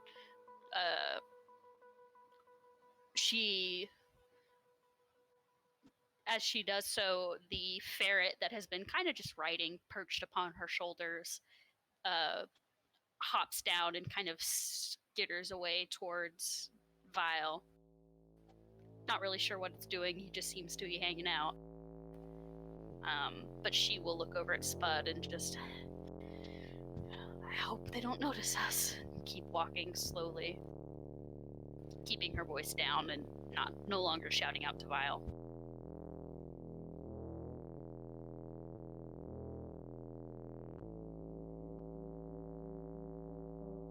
She won't get that far, and then stealth roll, I assume.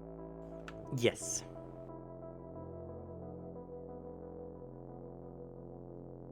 Ugh, at least my default is better.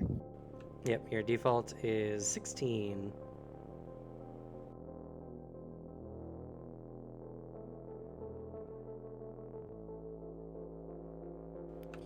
Spud. Oh god. I have to choose which one I like more. Oh, and actually, technically, you guys are getting one less on all these checks. Yeah. Oh, yeah. Why do you have to choose which one you like more? I'm Because about to one- catch up. Oh, I didn't know if you were gonna start following us or not. No, I'm just planning on sitting under this tree. This is where we part ways, guys. Okay. Have fun. On Bye. your adventure. I'm not gonna join. Okay, anyways, I'm gonna do what Yola was doing again. So you're getting stealth? Yeah. Okay. So, Rough. But that does upgrade to a 14, 13, so. 13. Alrighty. As you guys do that.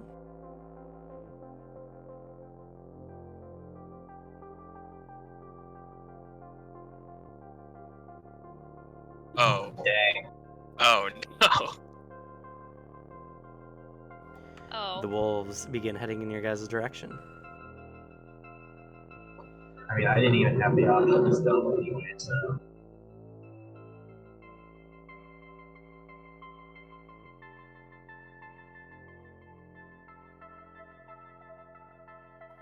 Wolves go after us.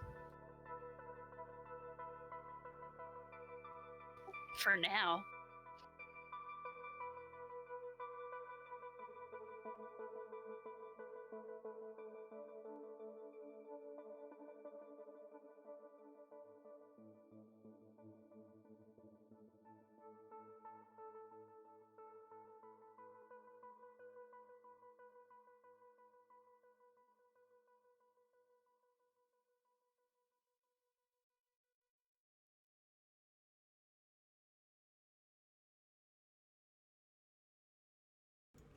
Vile. Okay. So we're fighting then, huh? I don't know what you mean. I guess. Can you prepare actions? Yes, there's two varieties. You can either delay your turn, which you take your turn immediately after a creature does, or you can use the delay action, which you spend 2 actions to prepare a single action with the trigger or a spell with the trigger. Okay, I guess I'll just delay my turn until after the wolves.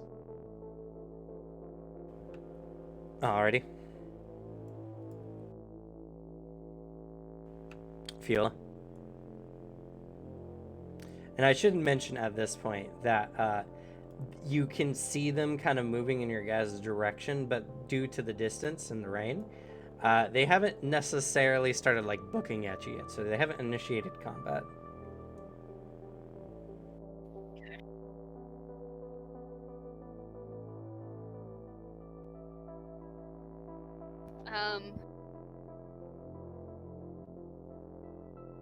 She will, seeing that they've noticed, like, that they seem to be shifting a little bit closer, she's gonna switch back to defend.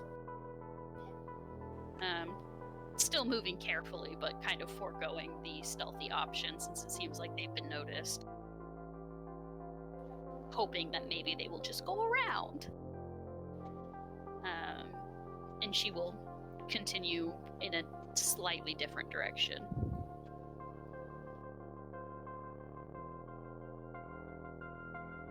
Go this way. Okay. Spud.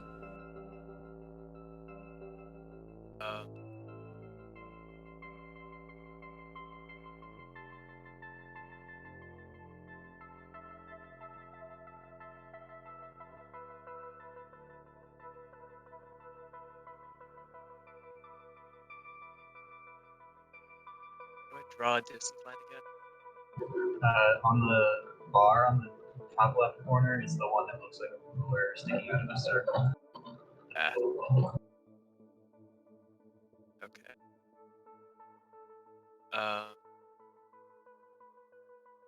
I'm gonna spend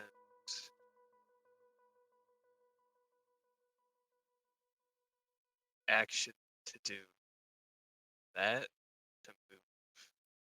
Then can I raise shield and parry the Tekogaki the same turn? No, because they confer to you the same bonuses. But I'm Okay. sorry, how far did you move? Just my movement, 25 feet. Okay. So are you saying you're not taking an exploration activity then? Yes. Okay. So you've foregone any activity. You moved here, and you are raising your shield would be better because the Tekogaki I think only gives you one. It does. So raise shield, and then actually I'll just spend my last action to go in front of Yolu. Okay. At this point,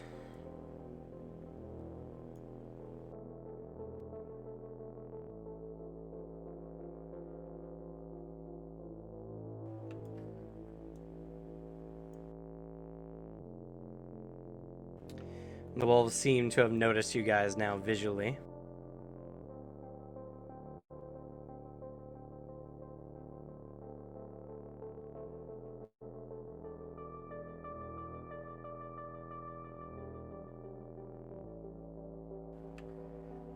And they begin to.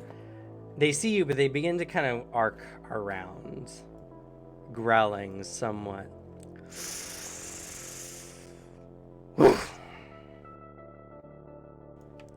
Vile.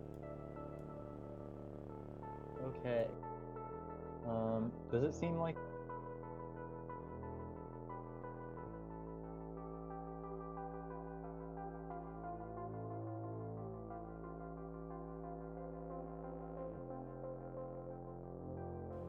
Does it seem like?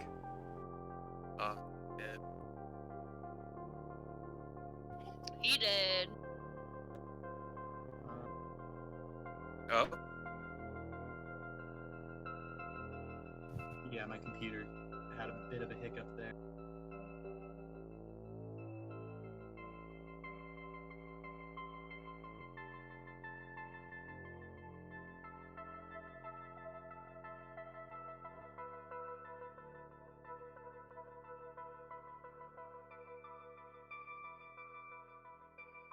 Ah, I see. It was reloading into the page. So I'm just looking at the spell real quick.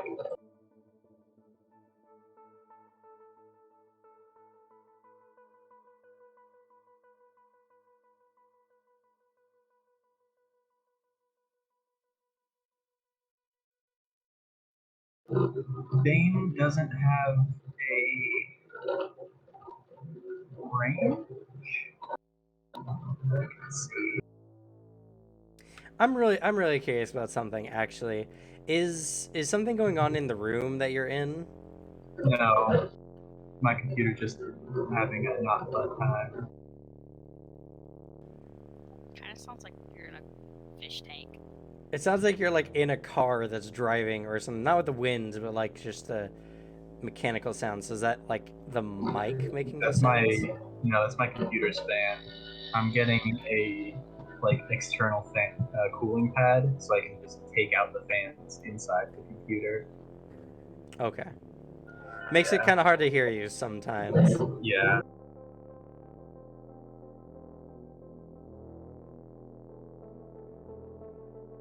So I guess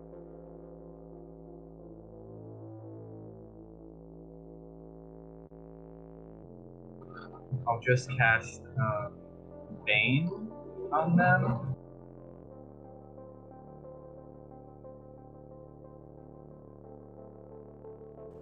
Okay. So you're casting a spell on them.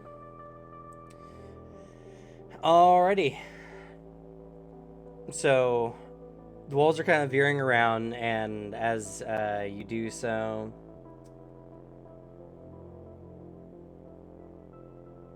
interesting. Why does it not give the range of the spell? I thought that too, but I looked at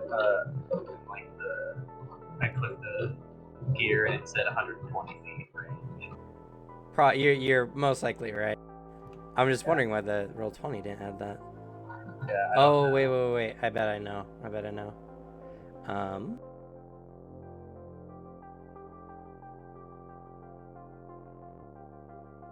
Wait, are you sure you want to cast that? 'Cause I don't think it just applies to an area. They move out of that area. It doesn't. Yeah, but you guys are going next, so I'm assuming that you as a frontline fighter are about to move up on that.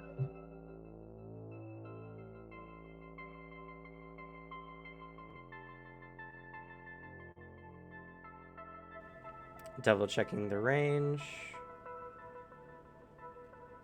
Yeah, it just updated it now. The range is there. Increase the radius by 5 feet every turn. Like shit. Oh, no, it centers on you. It's an emanation. Okay. So the area around you can be baned. Yeah, you essentially let out this aura, and every turn that you have it, it's like this aura that's focused on you, is what Bane is. Okay. Give And out then the bad vibes. I can move once, right? Yes, you'll have one That's action to 2 move actions. once.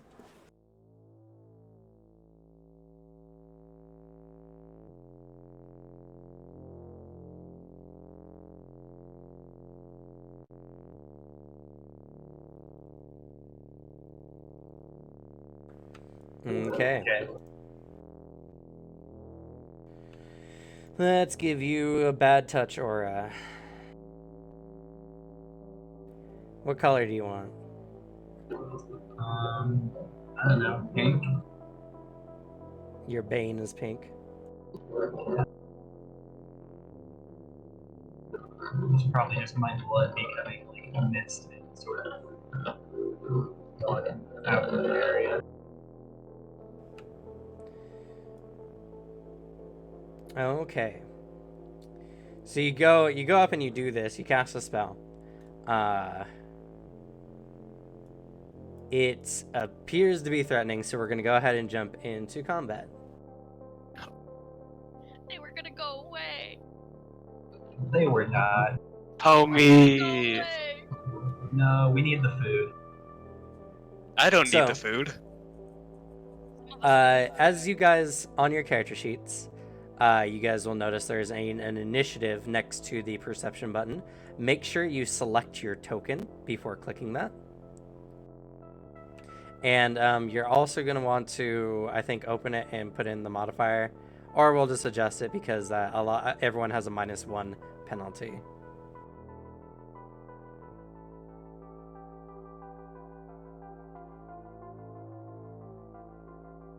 Yeah. Oh, let's fucking go, boys.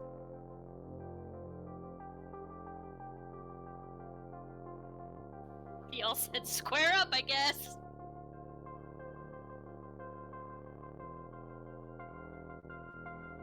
Oh, okay. Oh, great. Fuck us, I guess. The wolf said square up harder. I can't see what's his face's aura eyes.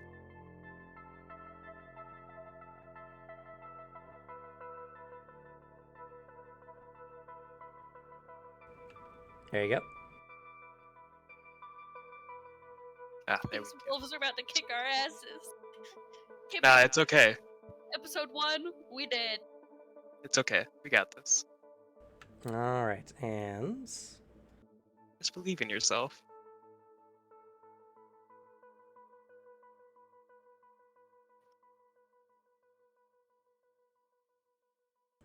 pulling up some music.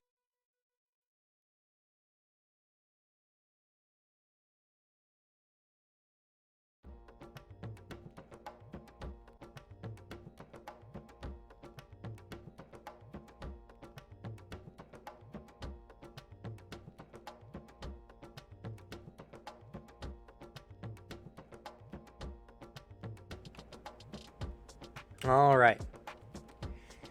So, oh, someone died. Alright, Booter. Booter dead. Oh? Booter back. Maybe. Oh, whoa? Hello. There you go. Hello. I just have to switch my phone every time this happens, so it takes a couple seconds. I can actually hear you better on your phone.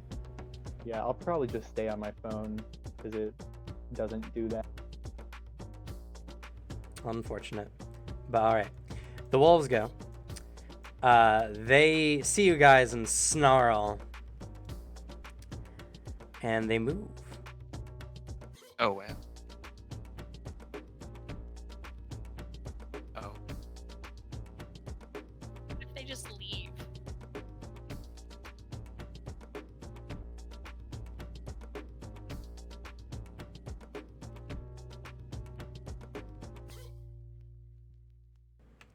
And they seem That to wolf circle just- around you guys.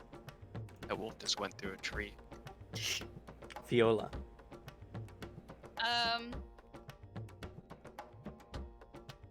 So can you, like, hold a multiple action spell, or do you have to take all your actions? You can hold a single 2-action spell.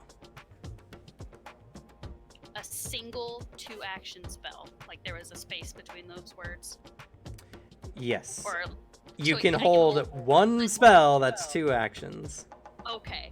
So she is going to move.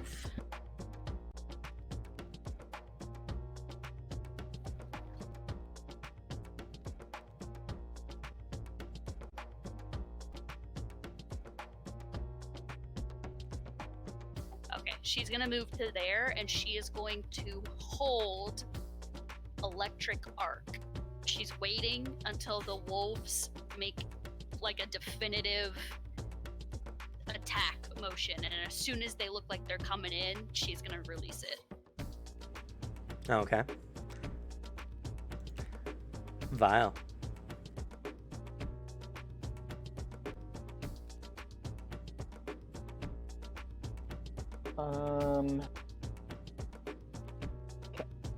I'm going to. So it says I can use an action on my turn to expand the radius. Can I use multiple actions on my turn to expand the radius multiple times? No, some spells will say that you can sustain it multiple times. In this case, this is not one of those spells. But if a spell can, it will say so in the description. No, it says I can increase the radius if I. Once per turn, starting the turn after you cast Bane, you can use a single action that has the concentrate trait to increase the emanation's radius by 5 feet.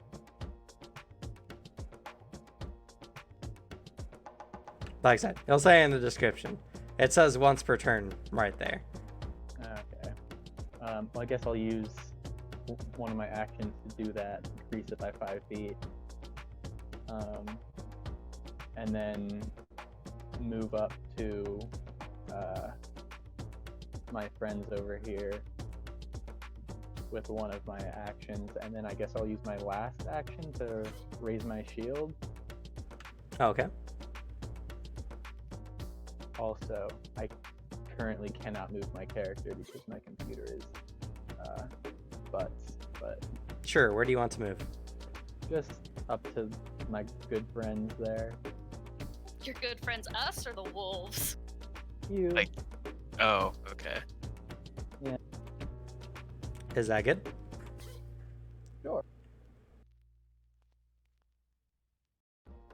So does his bane affect me, or is it designated creatures? It specifies in the aura enemies.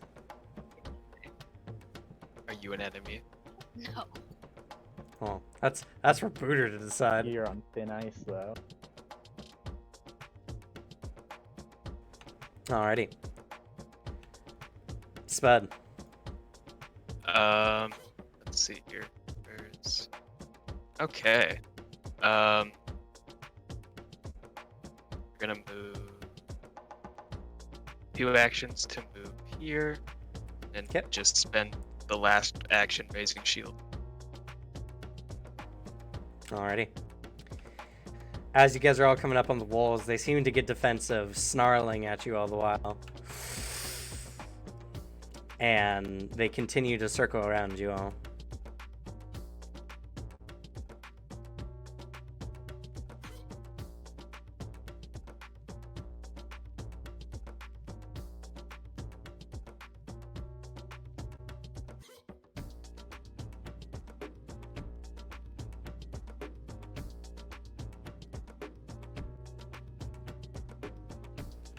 Viola. I did not mean to do that. Thank you for the line on my map. I fixed it. Oh no, I deleted myself! Right. And then it was down to 2. Sorry, I was Oh, trying to God. fix that. She will... Can you hold a spell and hold your shield? Delay in action is 2 actions. So, yes, you can delay an action with 2 actions and then use your last action to raise a shield. Does Okay. delaying an action not matter how many actions the... So, do the rules same is action written... to delay a 2-action spell? Rules is written, it's technically you can delay an action, you spend 2 actions to get 1 action as a reaction based on a trigger.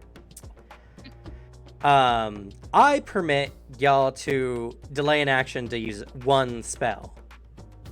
The spell has to be at max 2 actions, but there are some single action spells you could use as well. She will continue to hold electric arc and will raise her shield so she can up her AC.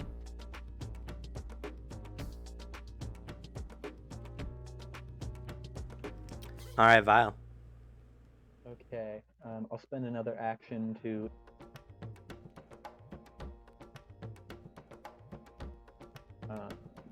and then...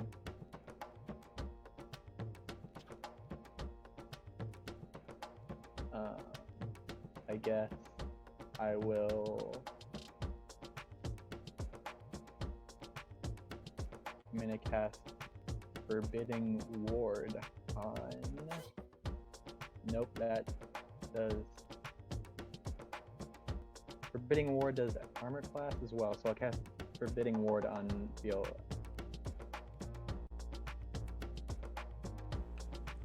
Okay. All right, which targets do you designate? Viola. No, what enemy? It's 1 enemy. Enemy? You ward an ally against An it. ally. Hostile Oh. effects of a target enemy. Okay. This first wolf, I guess, on top. Or All right. No, the bottom right one. Bottom right one. Yeah. I'm working with the dot.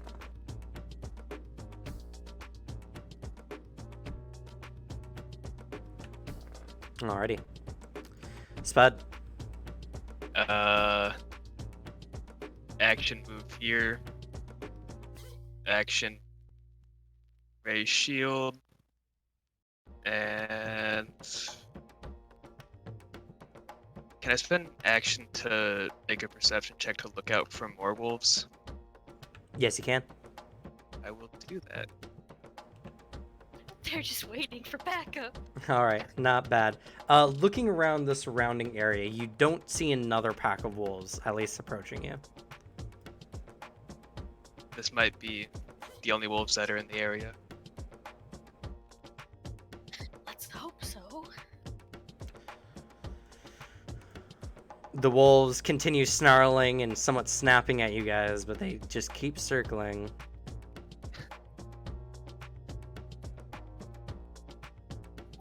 The rest of the campaign, just We're just stuck here forever. we've soft Don't locked worry, they'll ourselves. be in my area eventually.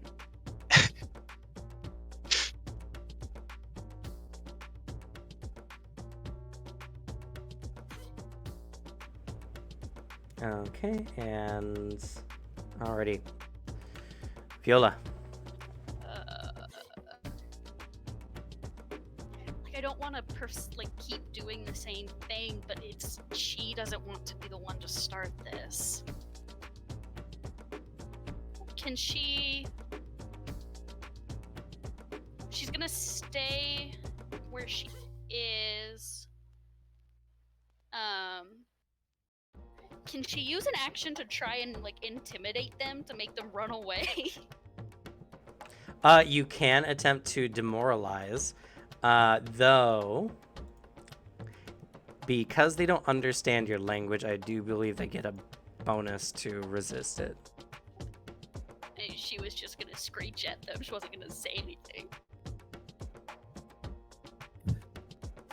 I think that's true because my feat gives me a go around that bonus to resist. Yeah, it's a -4 check to the check, because intimidation is one of those things where there's a difference between looking defensive and intimidating a target, and projecting that difference onto a target is somewhat difficult unless you have a particularly mean glare as per the intimidating glare feat. Do I have to keep raising my shield every turn, or is it Yes. raised until something hits me? Nope. Okay. No, she will forego that and raise her shield, hold electric arc, and just kind of mutter to the party, are they just going to circle around us all night? Now, this is a good opportunity. There is an action in the game called Recall Knowledge. You can use Recall Knowledge to bring up information on enemies, either their tactics or some other statistical values, kind of. Like if they're good at a certain kind of check or whatever. Vile. And Vile, if you do not sustain Forbidding Ward, it will stop at the end of this turn for you. Is it one action to sustain, or is it? It two is. since it's a 2 action? Cool. Well, I guess first I'll see what's going on over here, and I guess I'll try to intimidate them. Okay. Which one are you trying to intimidate? Does one seem to be a leader? You can't tell. I guess I'll just do the one closest to us. Okay.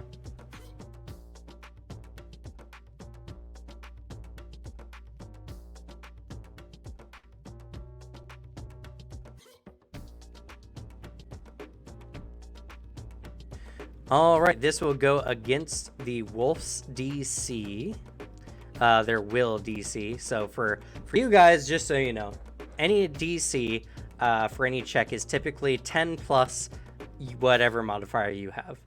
So if you have like a +6 to your Fortitude, that makes your Fortitude DC 16. In situations like this, Intimidation for Demoralize goes against, I believe, the will DC. Double check that real quick.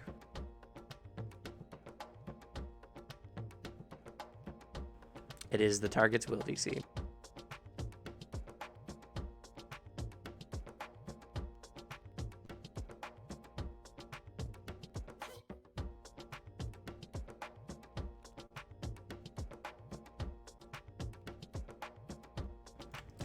Alrighty, so that being the case, you give a intimidating glare. And go ahead and click intimidating glare for me real quick, just so I don't miss any nuances. And you don't take penalty for not understanding the language. Okay, good to know. You stare at that wolf, and how are you intimidating it? I think I just puff up my body. I'm just as big as possible, and bones start protruding from my skin, and I'm probably flat to make myself even bigger, but yeah, I just poop up and look, growl at it intimidatingly. You increase your size, swelling the becoming thinner, and your bones protrude out kind of graspingly as the wolf seems to become demoralized by this. Demoralized gives the creature frightened 1.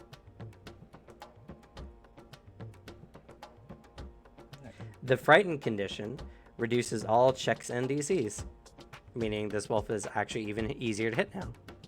Yo. If we actually hit him. Though, after you intimidate a target, they become immune to demoralize for 10 minutes. And at the end of its turn, it will get rid of its fear. Oh. Okey-doke. And I guess with my other turns, my other actions, I'll just increase my area by 5 feet and sustain the effect of a cantrip.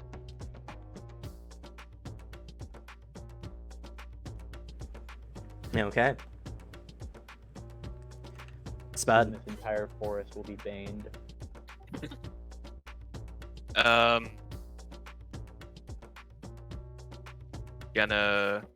actually gonna do a. What was the thing you said? It was like the recall knowledge. Recall knowledge, and you can do this with any check. You use what you think is the most appropriate check. In this case, I'll let you guys know you're going to make a nature roll for beasts, typically. Though if you have an appropriate lore skill, some characters might have like an animal lore skill. You can use that instead, and it'll actually make the DC easier. I only have weather and leshy. Let's go nature. You Alrighty. good?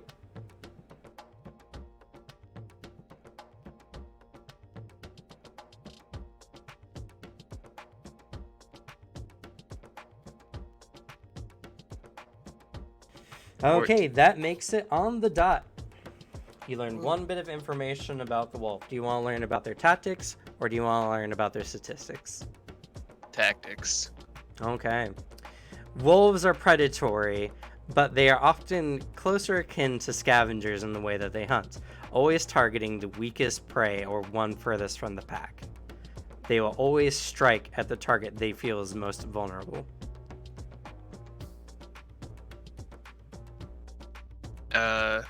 And speaking to the group in action or free action?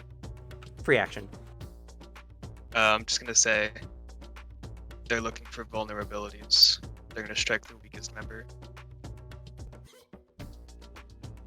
Stay close together as I back up, just there, and just raise shield.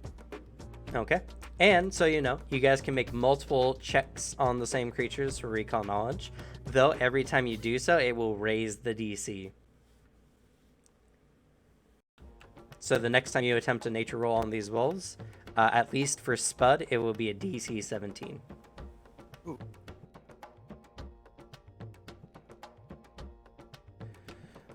The wolves see you huddling together. One of them begins to kind of lag behind as it is almost paralyzed by fear.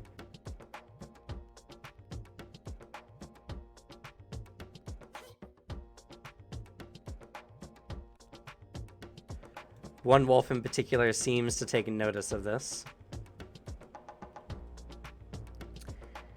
and kind of curves around a bit.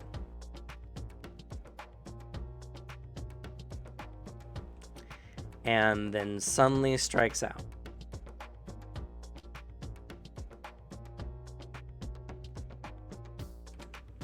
It'll come here and it'll attack Friola. Friola. This is an obviously hostile action, so you can use your Yeah, she's releasing Ability. Electric Arc. Go ahead and click spell.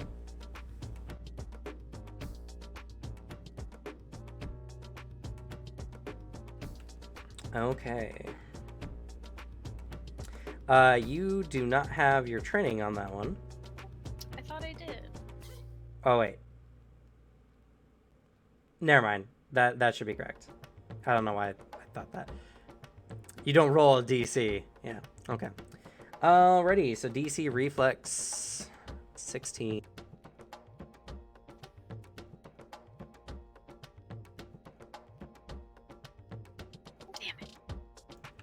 That's 19, so it's going to take 3 damage. Well, at least it took some damage. Unfortunately... Oh, wait. It can arc to another one. I didn't have a range, so I didn't know if it could arc to one of the ones over there because they're so The far. range is the spell's range. So it could arc as far as 30 feet. Yes, I believe it centers from the target of the first strike. Let's go ahead and arc it over to the frightened guy.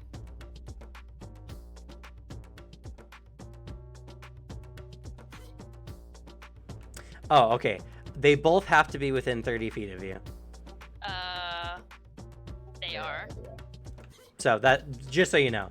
All right, so it's going to go over to this one. This one does have a penalty due to its fear.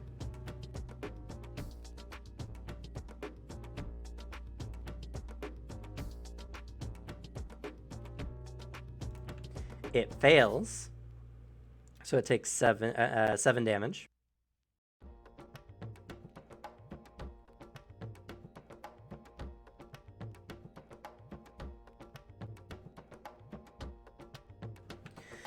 Alrighty, so as you let out that strike, the wolf yelps a bit, but continues on its charge. It's going to attack you now. Due to Forbidding Ward, you do have a bonus to your AC of +1. Let's go. Was my AC -1 because of my other condition? Yes. So it's 15 right now because I have the shield up. Yep. So it just negates the one. Hey, missed! Hey, it missed that strike. Hey. It knocks down? Don't like that. Yeah. Oh, The God. next one is going to charge in. I forgot. Like, let's go. 1 second. Oh yeah. Also, what does Bane do to them? Yes, they need to make a will save. One real quick. I'll make it for both of them. Do they? Because looking at Bane, when he does the action, it forces a new roll. So, No. under Bane, enemies in the area must succeed a will DC or take a -1 as long as they are in the area. So once they enter the area, they Oh. make the check. For those that do make the check, though, every time he increases the emanation, they re-roll their check. Oh, okay. So the second one, The one I that believe, failed the check. It does, giving it a -1 to attack rolls.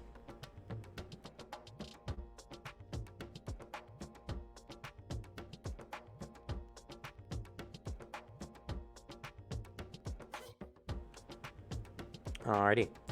So it comes in to attack Friola as well. It's Fiola. Fiola. Oh, I'm sorry. They're too hard. Ooh. Yeah, I think that'll do it. Alrighty.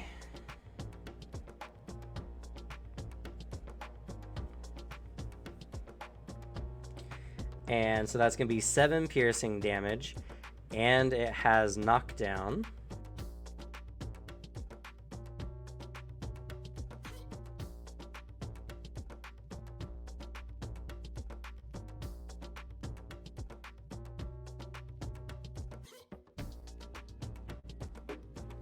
I cannot use knockdown because it does not have an action remaining. Okay.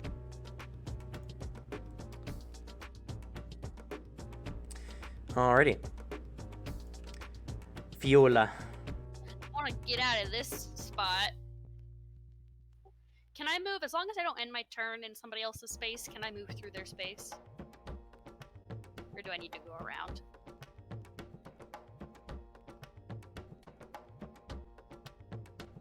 And sorry, you can move through ally spaces.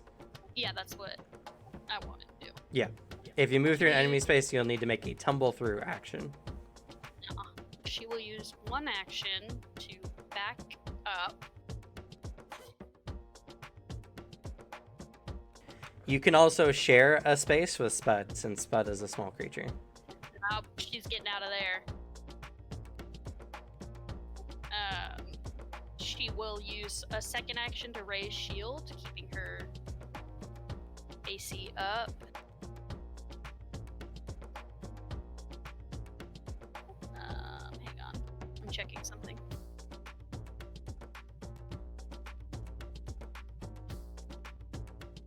I think I'm out of range by now. Yeah. And then she's going to use Clinging Ice, which has a range of 30 feet.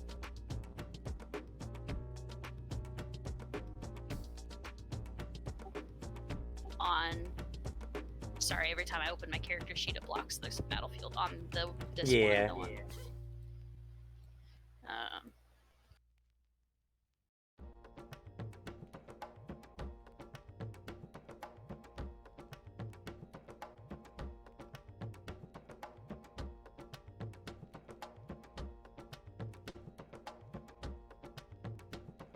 So she's using Clinging Ice on the second one that attacked her.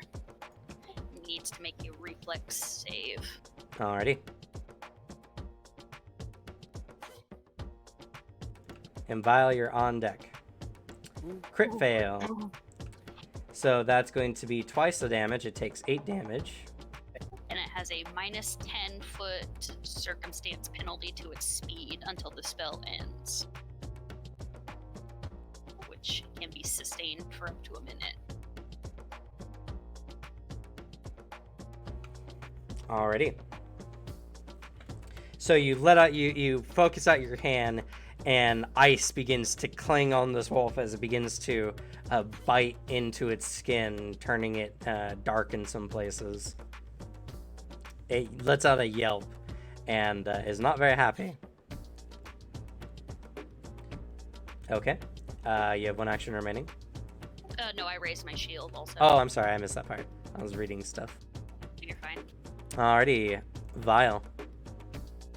Okay. So focus points are basically just spell slots for focus spells, right? Yes, the difference for focus points is you have a certain number of them. Once you use it, it's gone. But you can spend 10 minutes to re-get that focus point. So it's essentially a spell slot you can get back just by spending 10 minutes. Oh, nice. Okay. Then And as an I'm going- Oracle, I believe you have 2 starting out. Yeah, I do. Rude. I'm going to, I guess I'll increase the area of Bane.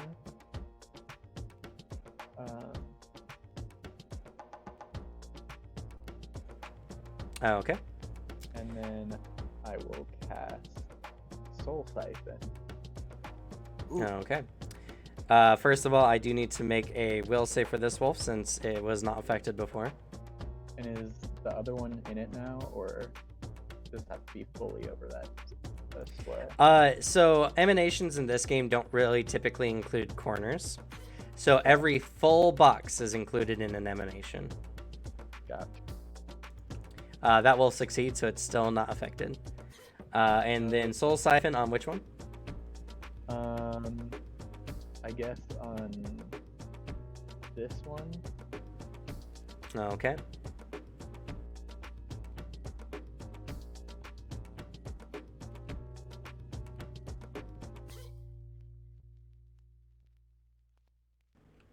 That's a failure. So, on failure, it takes the full damage of the spell, which is 3 negative, and it becomes drained 1. Which means it loses an amount of hit points equal to its con modifier times its shit. level, I believe. Oh my. Mess him up. Yeah, I didn't realize how good the spell was until just And now. you fucking get temporary hit points. Yeah. Shit, Fucking that bro. boy's soul. Oh, it's level times drained modifier, not con bonus. But it also loses that health to its maximum. It also has a reduction in fortitude saves. So if you were to use that again on the creature, it would have even less chance of succeeding. Granted, it does not increase the drain value unless it gets like a higher value as per the critical there.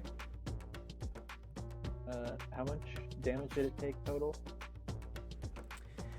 It took 3, and then it lost 1 due to being level 1, so 4 total. Yeah. Is that one looking rough? He looking pretty hurt. He's looking a little bloody. Cool, yeah. And then I'm gonna spend my last action to raise my shield. And that means that the forbidding ward is gone, I think, right? Yes. So Fiola no longer has Fiola no longer has the bonus or that defensive wording. Alrighty. Spud.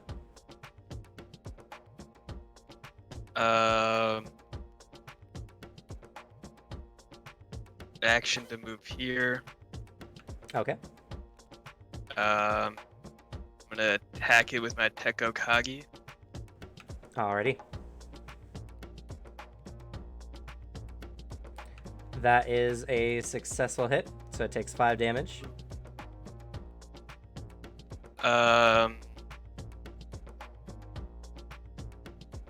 Then I guess I'll just raise shield. Okay, and you raise shield. The wolves go. This one, which seems to be the most aggressive, is going to beeline around for Fiola. No, leave me alone. Dang, maybe I Coming shouldn't have around, dropped trying to that. flank you off as best as it can. It's going to bite.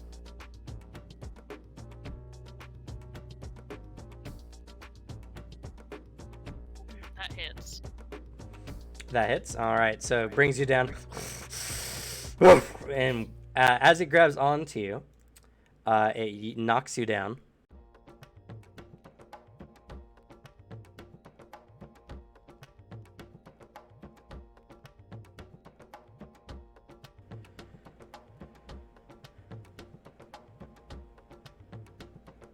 Yep, it knocks you down without a check, so you are prone. Oh shit. I'm doing great, you guys. Yeah, it seems like it. So, prone, special condition here. When you are prone, you are flat-footed, which means your AC is reduced by 2. Also, this is one of the few instances where you actually get a penalty to attacks you make on the ground, giving you a -2. And is it an action to become unprone? It is an action to stand, yes. As you guys are being struck, this one is going to move around. Why can't they leave me alone? Are there attacks of opportunity in this game? Only if you're a character that has them. Oh, okay. Typically fighters do. Other classes can get them through special feats. It's a good thing for you guys, though, because you also don't get attack of opportunity unless you're fighting these kind of targets. So this wolf's going to move around. It still gets there with enough actions, despite being slowed. It's going to bite. Yeah, I'm out. All right, so you have... do you have your hero point still? Yeah. Or did you use it? I You have can... it. You can use your hero point to go down to just 1 HP. I'll do that. Okay. I'm doing great. Fiola's on the ground there being pinned, and one of her legs is being like... They're trying to rip it off, essentially. It's going to attempt to bite you again, since you're not going down. Oh Yeah, no. it still hits. All right, and you go unconscious. Probably wasn't a great idea to move away from the group. Yeah, She freaked out. fair though.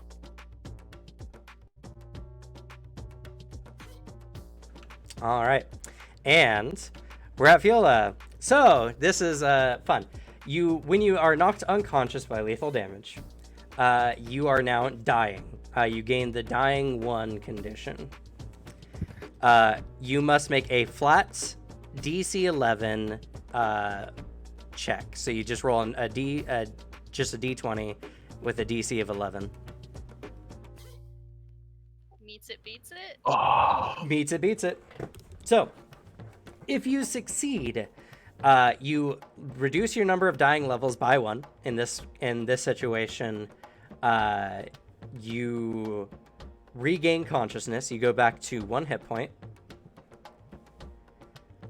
But if getting rid of your dying condition in this way gives you wounded 1. So on your character sheet, under your conditions, which is just under your health, you're going to put wounded 1. And just for this combat as well, I'm going to go ahead and put a wounded marker on you.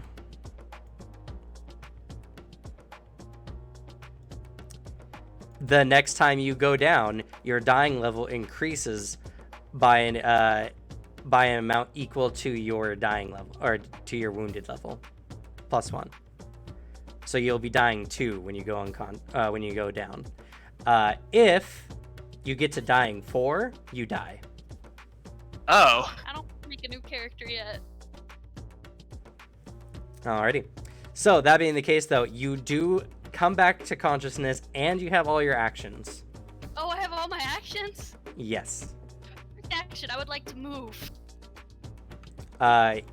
You can crawl. I have to get up, don't I? You have to get up as an action.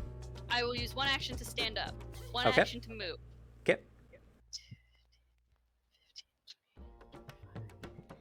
And I will use my last action to, so if I have something on my... So this is actually a fun point. I believe I gave each of you a healing potion, correct? I was just Yes. about to say. Yes. So as my own personal homebrew, mostly because it makes the combat give you a little bit more oomph and a little bit more to do, as a part of any move action, you can use the interact action as a part of it. So you can actually grab a potion from your pouch as a part of your move action. Okay. And then So in this situation, since you have 1 action remaining, you can pop that potion. Well, that was my plan. Well, then you're already on the ball, but for those who didn't know, now you know. And you should have on your action bar, as long as it's in your inventory, you should have the potion available. So you gain 5 hit points. It's better than none. Mark that off And as well. typically, and this, I know you know this because you played a game before, but for the other two, when you use a potion or you grab a potion from a bag, you have to post for me the pouch that you get it from. And this also helps me catalog how many potions you use and what you I use. just took the 1 out. I can put it back in, but No, that's fine. Wait, is this post or after? it's post. Okay, so this is so you have another potion. I had 2. Now I have Okay. All right. Good to know. Good to know. Make sure you post them before you do so, because it's easier Yeah, that my way for bad. me. No worries. That was on me.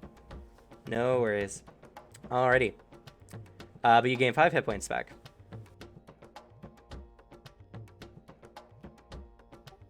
And that's my turn. Oh, I totally forgot. This wolf, because he started his round in the Bane, he needs to make another will save.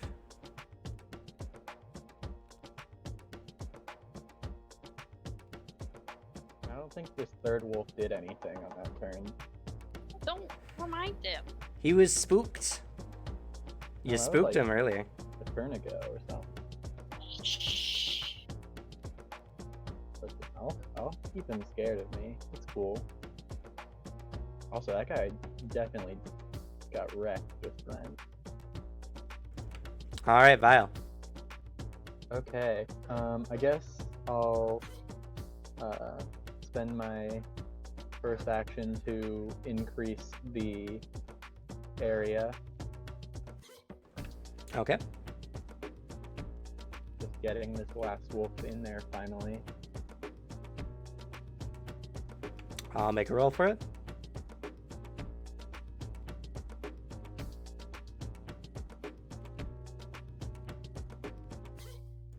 Fails. Nice. Got him. They're all Fucking done. go. It only took 100 turns, but we finally got him. And then I will. I want to demoralize. I guess I'll cast Soul Siphon again. Okay, On which the one are you same casting Soul dude. Siphon on? The same one. The same one as before? Okay.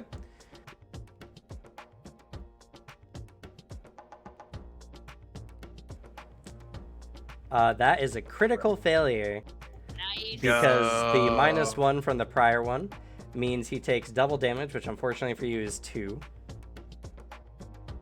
Oh. Now, in any case that you would gain temporary hit points, you maintain the highest amount given. This one will unfortunately not give you more temporary hit points than you had, because this one will only give you Rip. 3. Big rip. But you do so. This wolf is not looking good. It's getting feeble looking, and it also has a -2 on its fortitude saving throws from now on. So Go. And then I would like to demoralize this one. okay, go ahead and make an intimidation roll.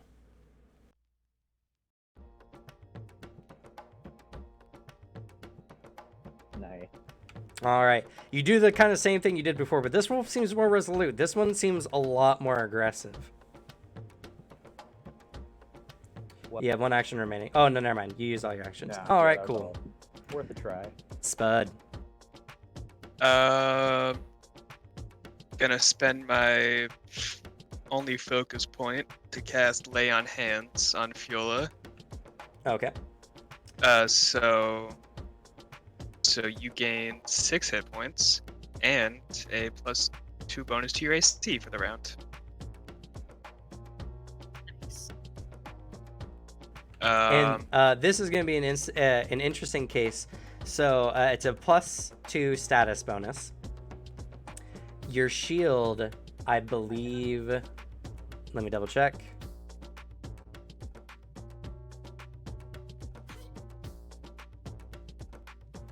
Your shield is a circumstance bonus, so that actually stacks. Let's go. Okay. I don't have my shield up right now, though. Okay, but if you did, and it's for the round, so until the beginning of Spud's next turn. Yeah. Okay. Then 1 action, just move here and attack this feeble-looking wolf. Alrighty.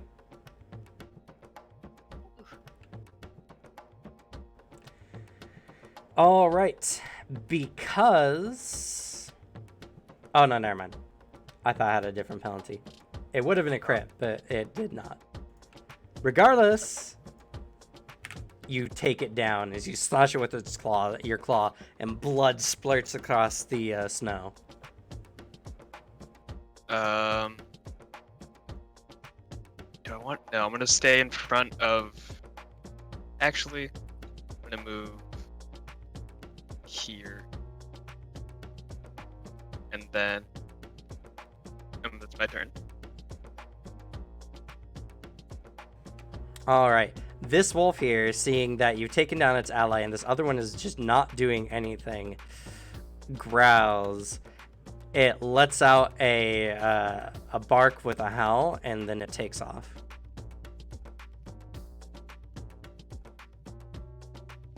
Oh, thank God. Wow. This other one also takes off.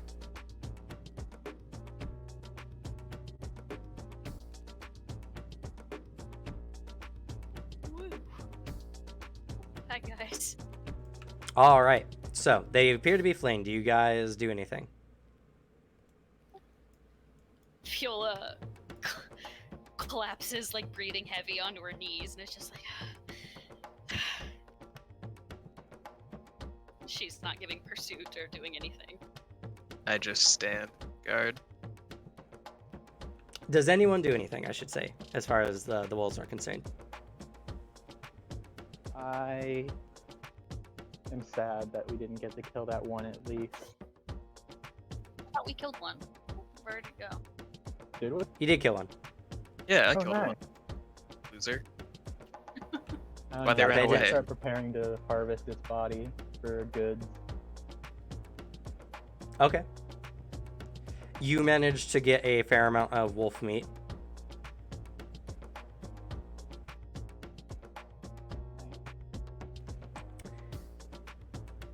Alrighty.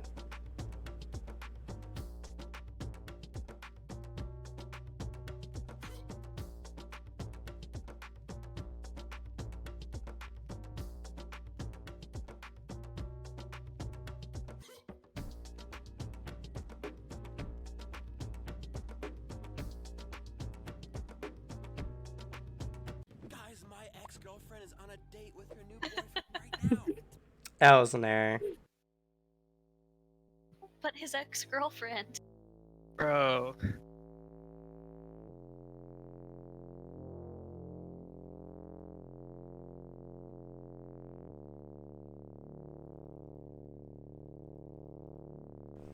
Alright.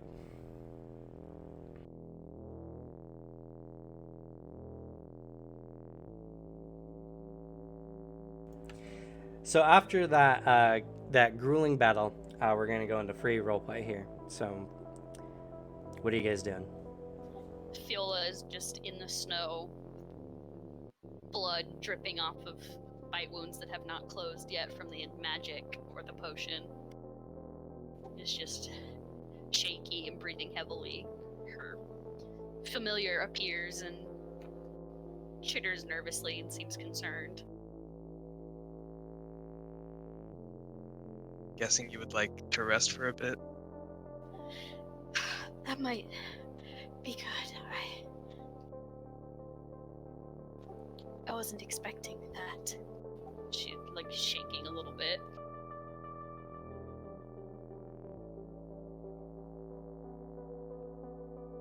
I'm just trying to as much of the wolf as possible. Okay, go ahead and roll for me at survival.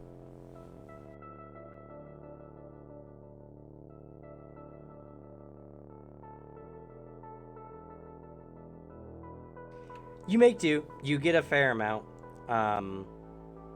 Wolves are rather lean by nature, and honestly, you feel like you get about enough for like a meal for yourself.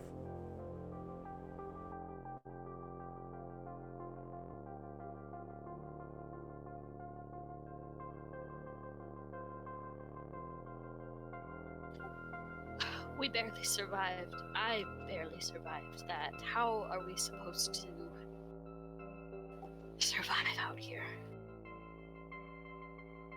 All right, I'm gonna be right back, but you guys can keep role playing.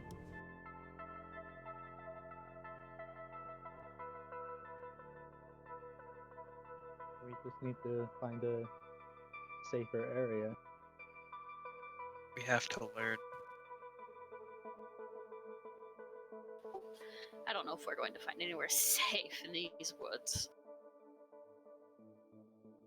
We can find a settlement. Hopefully we find one in Irsen, but if not, we'll be stuck with what we can get. With the Lindworm.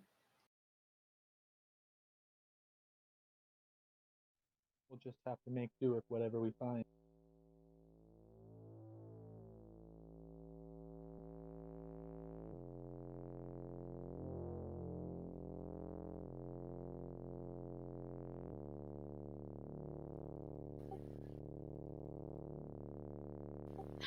Well, thank you. I'm sorry I wasn't more help. I'm still learning, and she kind of scratches the familiar under his chin. There's still a lot I don't know. Hey. You did all you could. Plus, you did help take down the wolf that we killed. And nearly died in the process. You did. That is true. You were But the you only still one did hurt, help. so there's no need to.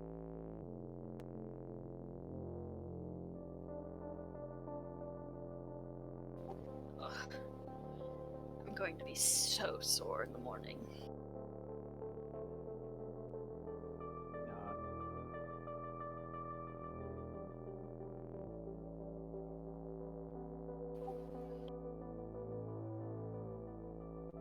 Hopefully we don't run into any more of those beasts. We can at least get through with the day's travel safely. As safely as possible in a forest like this. This is true. We might avoid them better in the future. Also, try not to make any aggressive actions at them.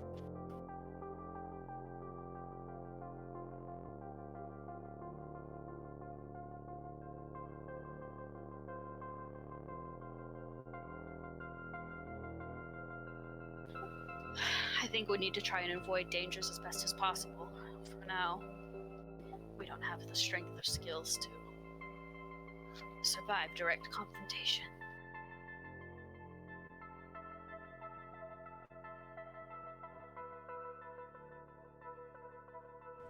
All right. So, what is your plan? For now, at least, we should probably a little break to get your back up on this on the healthier side, and I can get my focus points back that way. Yeah. Okay. You guys can take a 20-minute breather, which is super easy for you guys to do. That would be enough to get Fiola back to max health and to give everyone their full focus points back. Woo. How do I get, do I have to roll hit dice to get back to max health, or does it just happen? No, Spud can just use land hands again on you. Oh. Oh, okay, yeah. I'll just do that. And then rest the other 10 minutes and get that point back again, so. Yeah. There you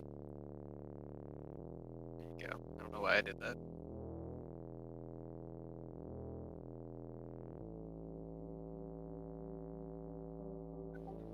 Oh man, she found a sunbeam. She's gonna Yeah, get it. our little monster. Star of the show. For real. But all right, after taking that breather, what's the plan? Keep marching forward. Yeah. We need to Yeah. do Where something. we were heading. We don't have any other leads. Okay. This is our only way. So, eventually you guys get to following the trail. You guys get to what appears to be the remnants of a camp.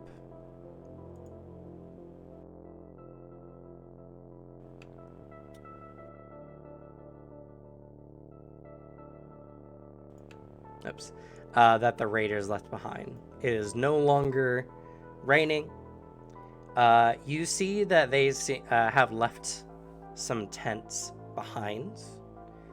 They look rather old and ruddy. If you guys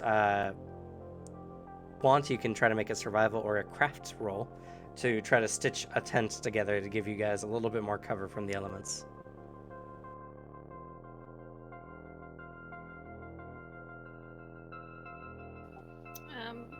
Because I didn't prepare mending today. I can do a survival. Can I assist in that, or can they be separate rolls? At the point you guys are at right now, you're better off just everyone making a roll. Okay, so I'm gonna make a. Actually, I'm gonna make a crafting roll. I'll make a survivor roll. Hey! All right. Spud seems rather good at this, maybe having learned to sew from Irene, watching her do it so often. You guys managed to get a tent all set up. It is starting to get dark. And you guys make a small camp. Yo.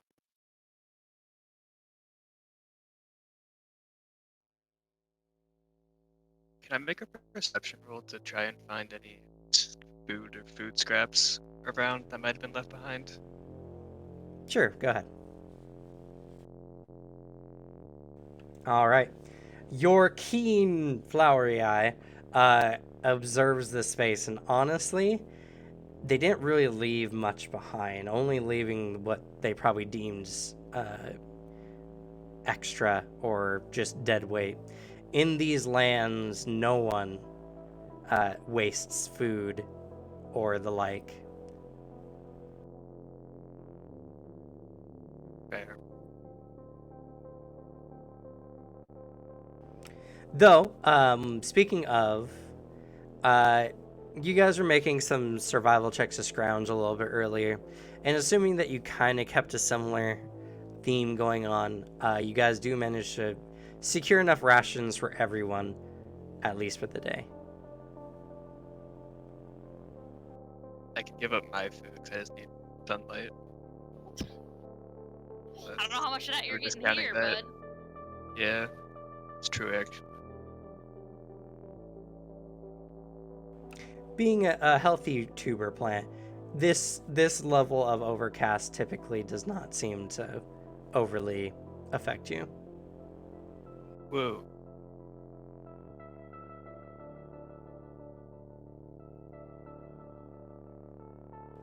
All right. Well, you guys are free to move around camp, do whatever you're gonna do. Though it soon falls to night. Fiola sits by the fire and has kind of a faraway look in her eyes for a little bit. Oh, It's nighttime. It's dark. I don't like that. And does everyone have low light? Yeah. Yep. Alrighty.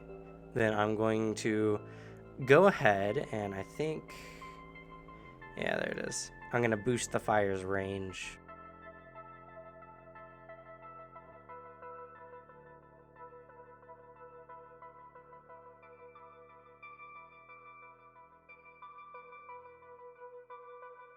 Oh, a little better.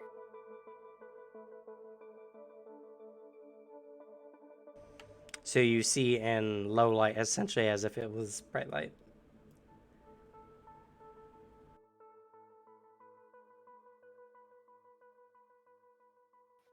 Fiola sits there for a few moments and kind of only realizes just now, after this entire day has gone by, that she hasn't really. She doesn't really know these people or these things. So she kind of looks over at them and is like, did I introduce myself? Shake my head.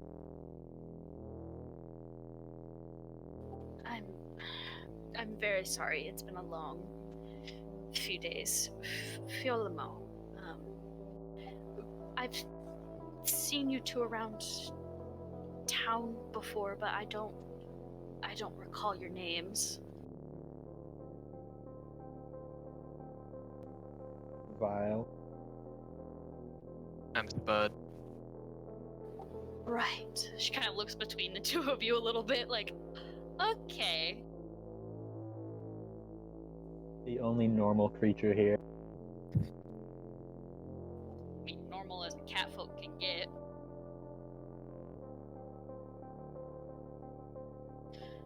Right. Well,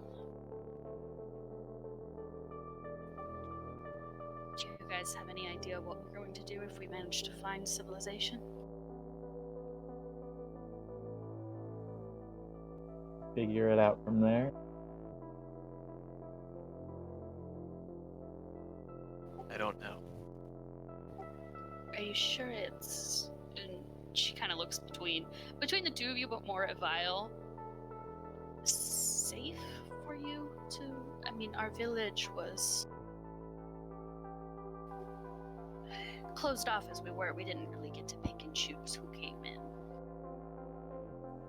I'm used to the treatment others usually give to me. I can make do. Right.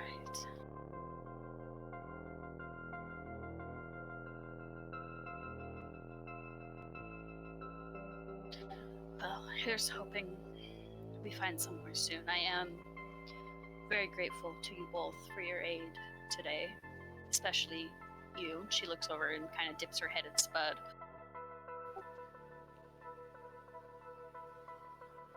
I know I was in a bad situation. I would have died if I were alone.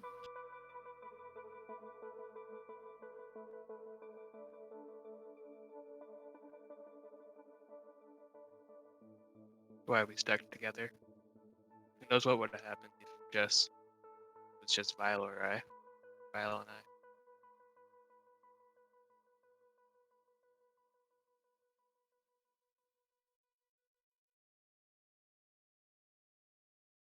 As long as you're with us, protecting us as well, I'll protect you. I'll protect you to the best of my abilities, though I'm not sure how impressive those abilities are. I know.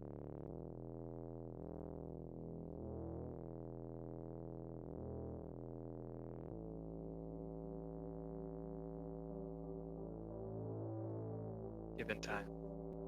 With Irina's teachings that you have already, I'm sure you'll be excellent. You have more faith in myself than I do sometimes, but thank you.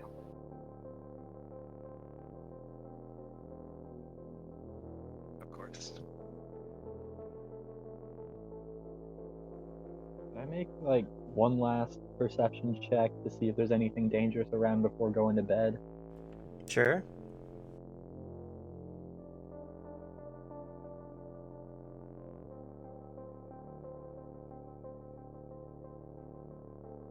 Looking around, it's somewhat harder to see now with the night sky, which it's very typically dark in Arison due to the constant overcast.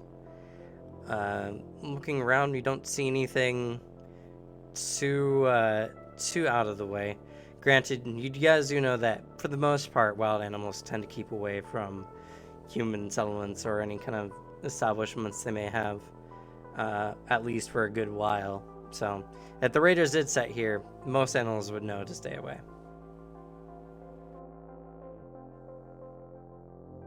I head into the tent then, go to sleep, huddle in like a ball in the corner.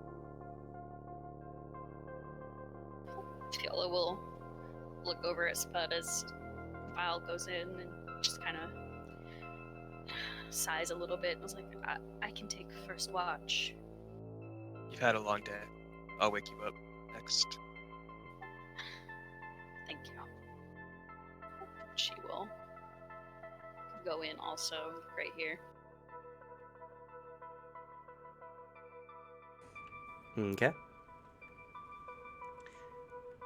So, the night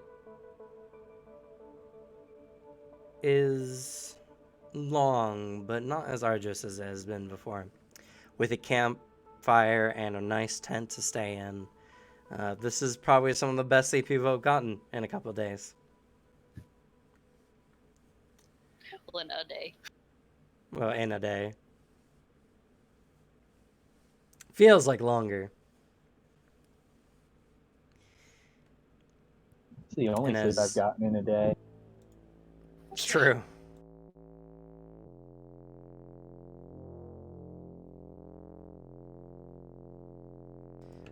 And as you all rest, most of your conditions, I believe, go away. Because you're only wounded 1, correct? Yes. Okay. Now, if you're wounded 2, or even wounded 3, it would take you 3 days to get rid of them all. They go down by 1 per day. Okay.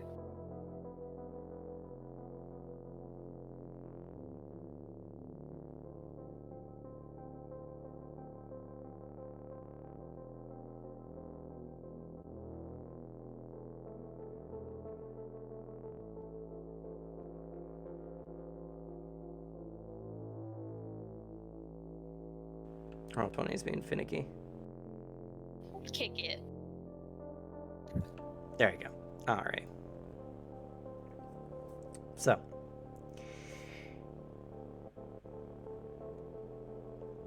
with that, you guys get a nice night's sleep without any kind of repercussions. No enemies attack, fortunately. Eventually, morning comes.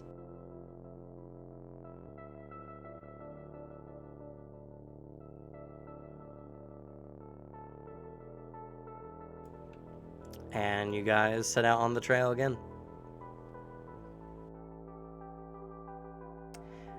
I'll ask, though I'm pretty sure I know the answer. Do you guys take the tent with you? Yeah. Yeah. Okay. Who's One of carrying the you tent?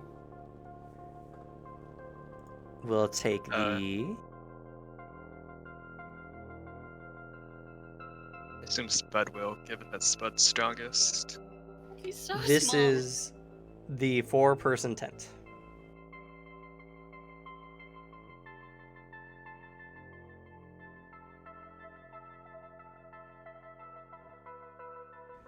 Oh yeah, I think there is a modifier for being small and carrying stuff. Let me double check real quick. Yeah.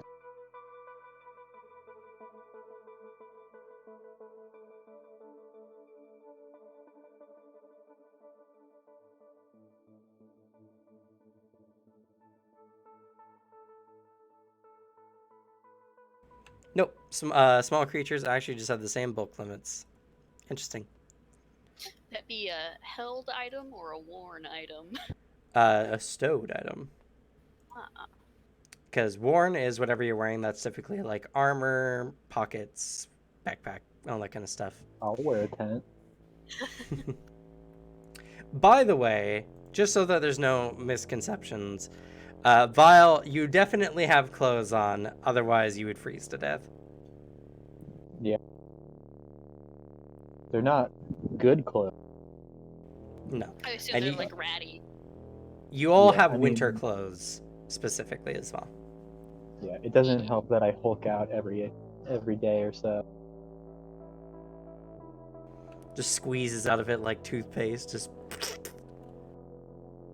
Exactly. it's the 4-person tent. I don't know if there's actually a difference on the compendium though. It's just 4 and then a dash person. Yeah.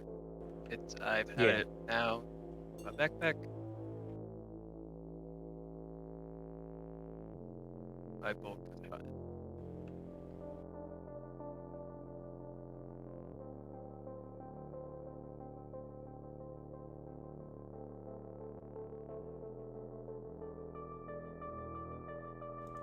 So, with your patchwork tent, you guys begin braving the trail and following out this path that, thankfully, due to the recent rain and thus the current, the icing over of it, the tracks remain for a few days, allowing you guys to track them with little issue.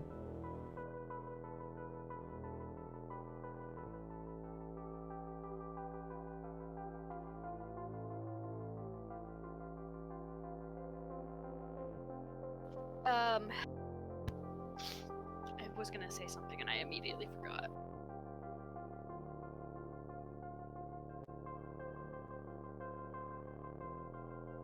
While we're going, can Fiola kind of take the search action for most of the day? Just kind of keeping an eye, making sure that nothing was dropped.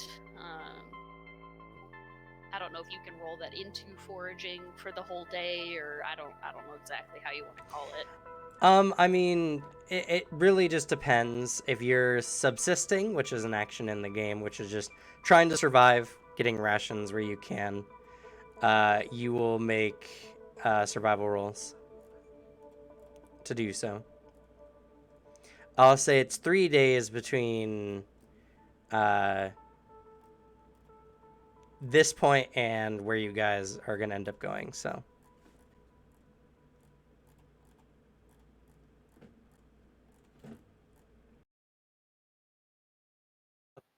Yeah, and then she will focus on just foraging and making sure that they have things to eat by the end of each day. You know, filling up the water skins, things like that.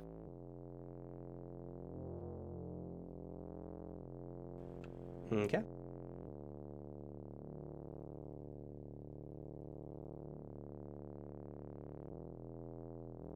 Every so often, she looks back the way they've come, kind of forlorn. Doesn't really say too much. She tries to make a little bit of conversation at some points in the day. She seems to be struggling with the knowledge of what they survived and what they still have to survive.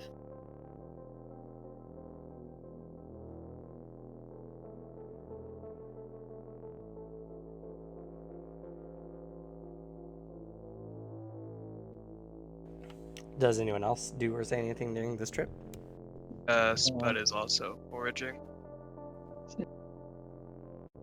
Seems important.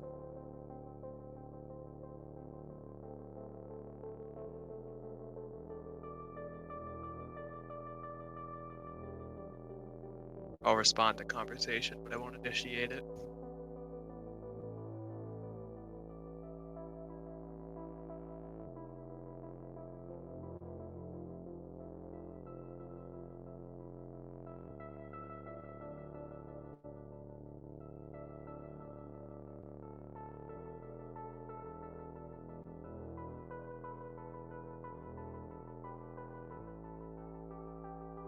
Well, you're all free to make 3 survival checks.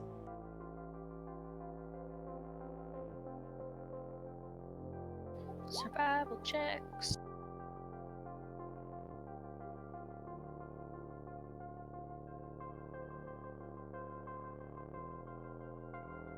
Ooh.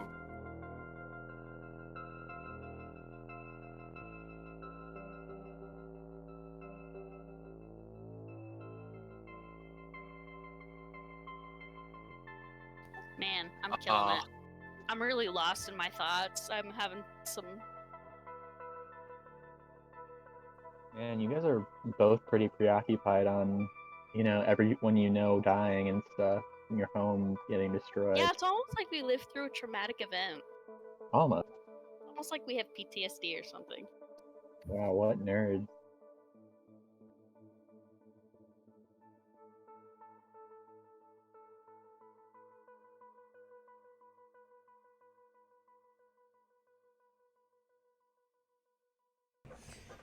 Alrighty. Sorry, I was getting set up. So, Vile seems to be doing a lot of the heavy work there. Getting mostly enough for themselves, though, on the last day, getting some extra.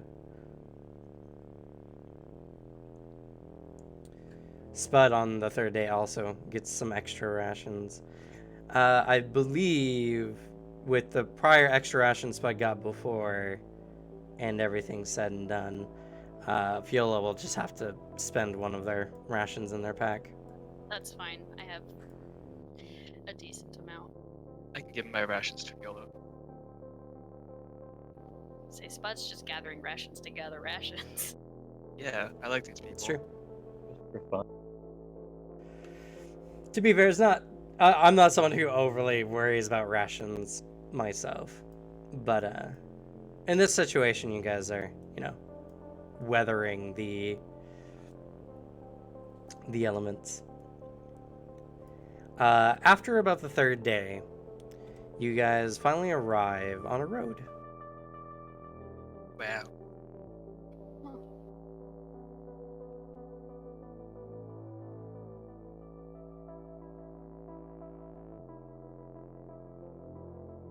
Left or right?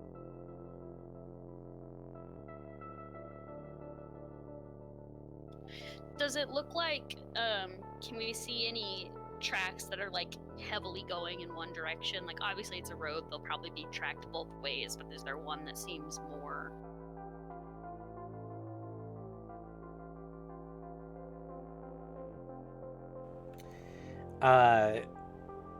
It's a road, unfortunately. Both sides are equally used typically on a road in this situation. Though, as you guys see, and as you can see on the map here,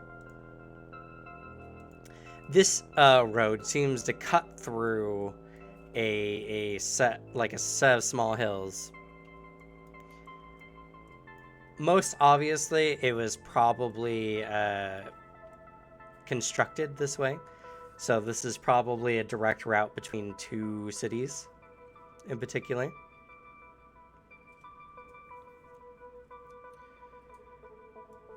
And the darkness up there is that's just your line of sight. You can see about at the top of it, everything in the black is out of your line of sight.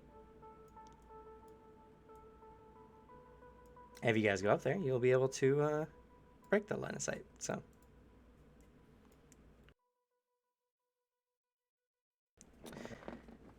I guess I'll just start walking down the road. Which direction was is more in the direction that we were heading on this road? Sorry, what? So like we were heading towards somewhere that we thought was civilization. The way the road is, which direction on the road is heading more towards the direction we were originally going? I'm going to give you a secret. It's going to be whatever. The map is orientated in a way that you guys are on the side you decide to go. Okay. But without navigation, honestly, you guys don't know. So, this road is whichever direction you really take. Follow our unofficial leader.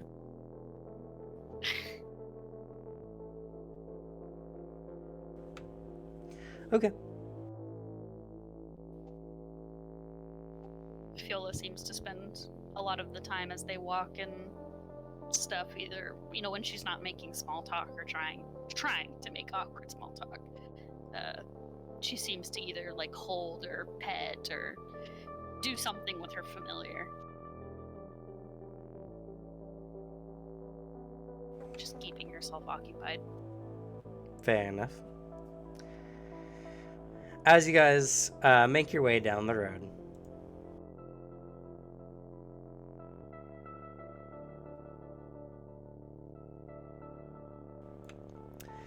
it is quite an impressive work, as whomever made this path had to have spent many days digging through the hillsides, removing rocks to make this route. You guys can make a society roll if you would like. I would like. Ooh.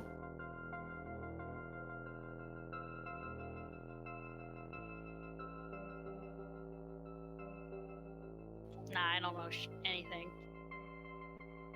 I know. All of the information is mine. Oh, damn. Vile, you know about societies, mostly because you spend a while, a good amount of effort trying to survive in them. People of your appearance aren't treated very well. And so knowing the best ways of surviving that kind of hostile environment gives you good knowledge. This much effort you have only seen when leading to or from a major city.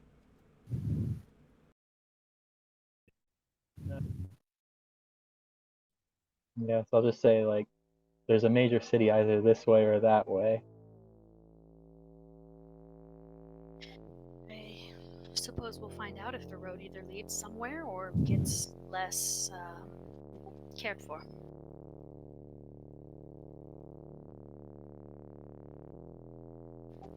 I mean, major city is good. That was what we were shooting for, right? Or at least Shooting for anywhere with food.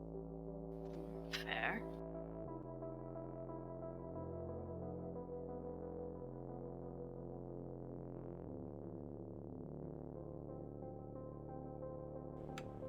So, do we And Go ahead. we ever heard? I know we've been traveling for several days now. We ever heard of any major cities in this area, or regionally, like, oh yeah, if you travel so many days, you're gonna hit the place over there? From passersby, or are we just pretty secluded in our little village? You guys can make a history roll to find out. Do that.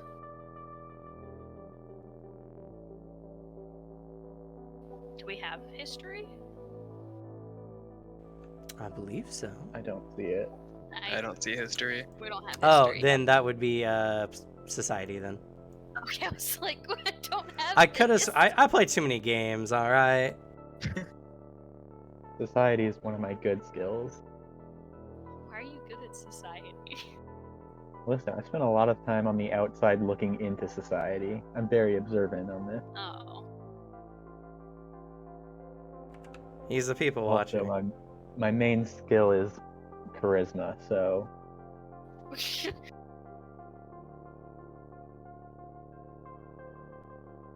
I'm a people person, obviously. All right. So, I'm gonna take you guys to the map real quick.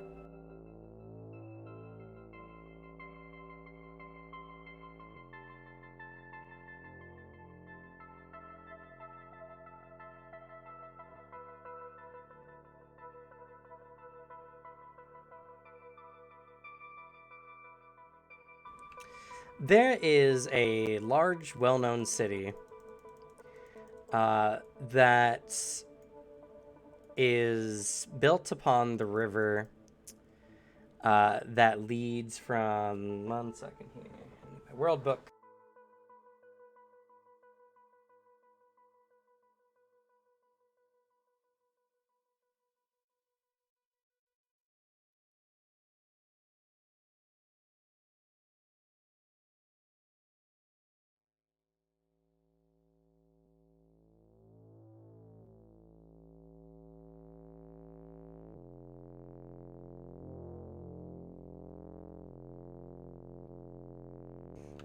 All right.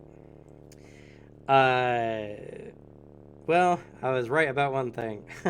I looked in the book in case the river actually had a name. It does not. Regardless.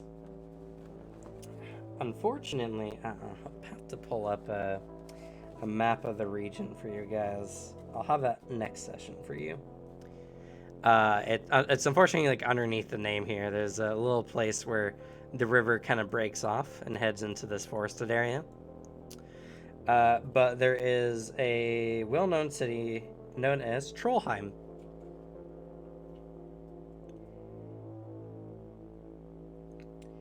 Trollheim is well known, one, because the area is rife with troll activity, and more specifically, ice troll activity, which is not good. There's also a lot of Linorm Vikings that live in the region.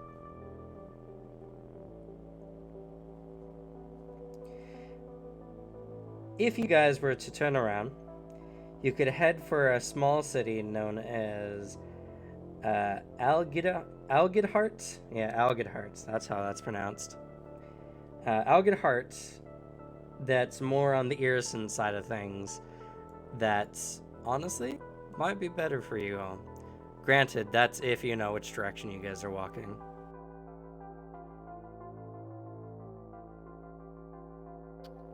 Would I be able to, like, use the sun to pinpoint east and west? Yes, you can if you make the appropriate survival roll. Okay. Can't be weather lore? Unfortunately not. No. Come on, Spud. Know a direction. Oh. I almost took a cantrip to help me know directions, but We could have taken Find the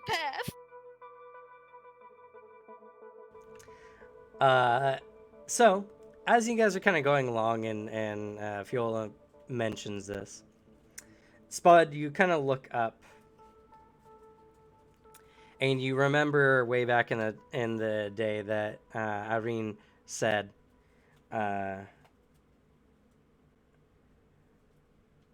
"Shadows always go east to west, from morning to night. If you are following the lights, or if you are following the shadow, the direction it leads will always lead to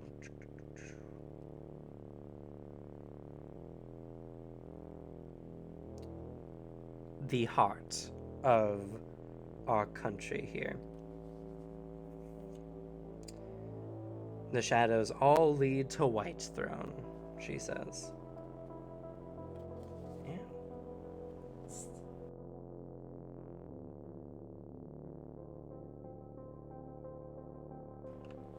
So, looking around, you can kind of tell that the shadows from these cliffs are pointing in this direction, and it's a little afternoon.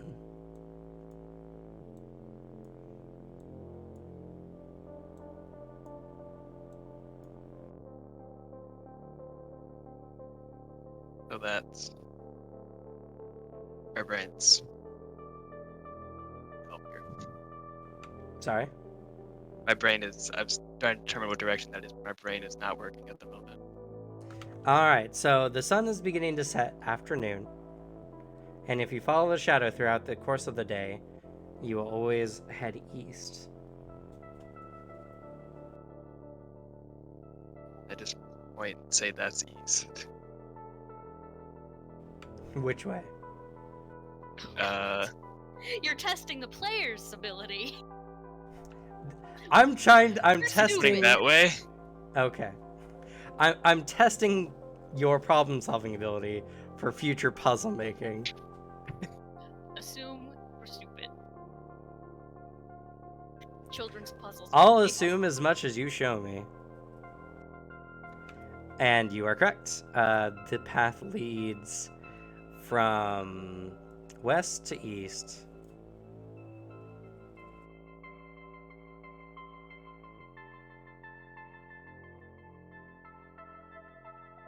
So we're currently going west. You're currently going west towards Trollheim, probably.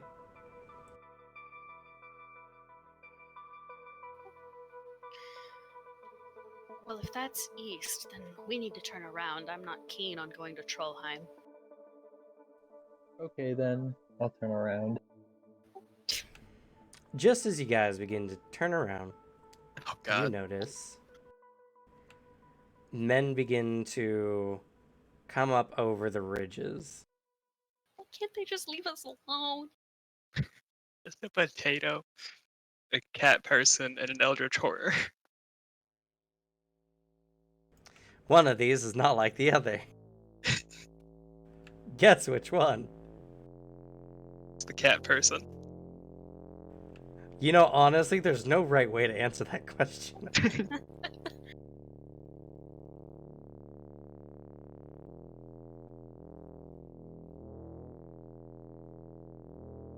Why are there so many? What?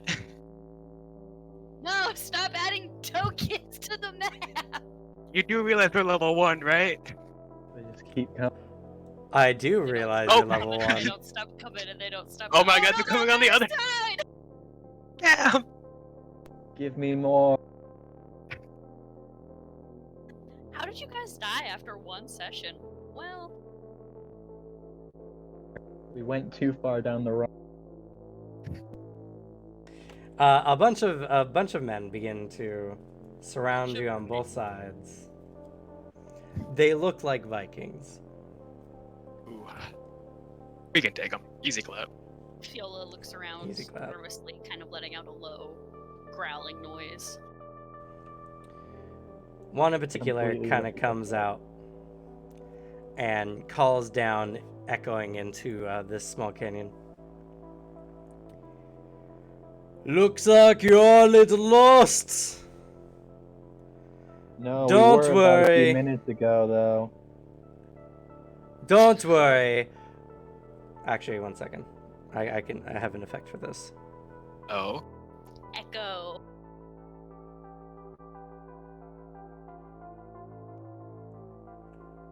Don't worry.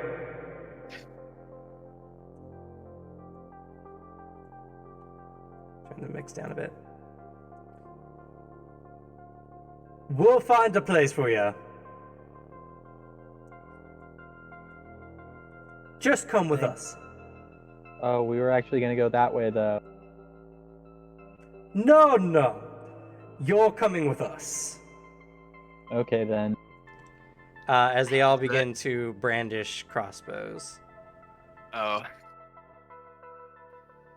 don't think we really have a choice, do we? I start walking up a cliff.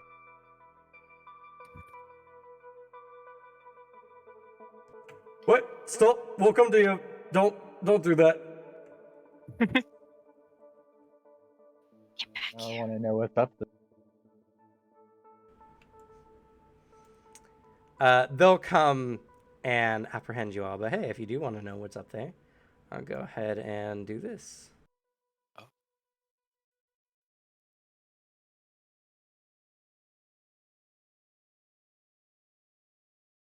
More snow Wow. Who would have and guessed? trees. Wow. Hey, we would have never known it if I didn't almost antagonize this entire group of Vikings. I was prepared for you guys to do something foolish. What? Like we're stupid or something? Yes. I mean, we are.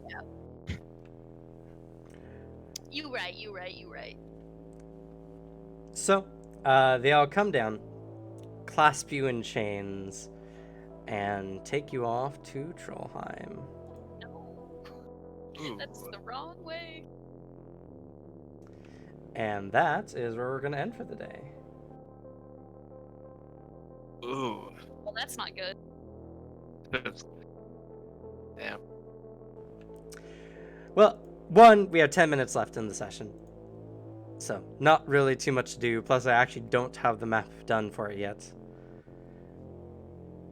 To be fair, some of those maps we used, we'll be reusing later. So, I'm not too upset about that.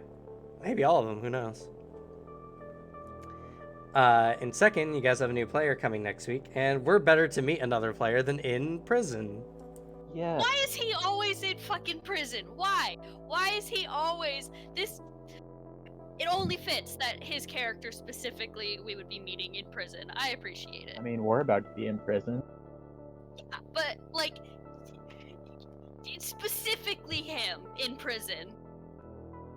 He just I has love a prison. reputation for prisons. To be fair, this is only temporary holdings before you're sold into slavery. Oh, Yeah. good. I think I have a way to get out of these shackles. I don't know if it works I mean, that way, I though. do too, but if like one of us is bound, I could just liberating step us, but it's not gonna do anything. Quick, I liberate Seppas. Oh, good, we're all free. And then you're pelted by 20 arrows. Yeah. But good first session. We got pretty much actually as far as I thought we were gonna get. So, all according to plan. We got to see some of my new map effects, and I hope you all enjoyed. But let's do experience first before we talk about the session. Yeah. Delicious experience. Yes. The only reason I came is for the experience. Then you're gonna be sorely disappointed because I have wonderful stories and tension to give to you. Don't worry, I came for the trauma. No, I came for the experience. I stayed for the story. I Fair, came fair. for the trauma. I stayed for the trauma. General interpretation. You guys are getting new. Getting into the session. Not a whole bunch of interactions, but there was some. I'll go ahead and give to you all 15 experience. Woo. You all get 30 experience for being here today.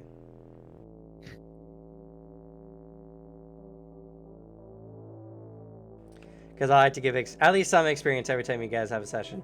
At the very least, you're always making progress, even if you guys don't do anything.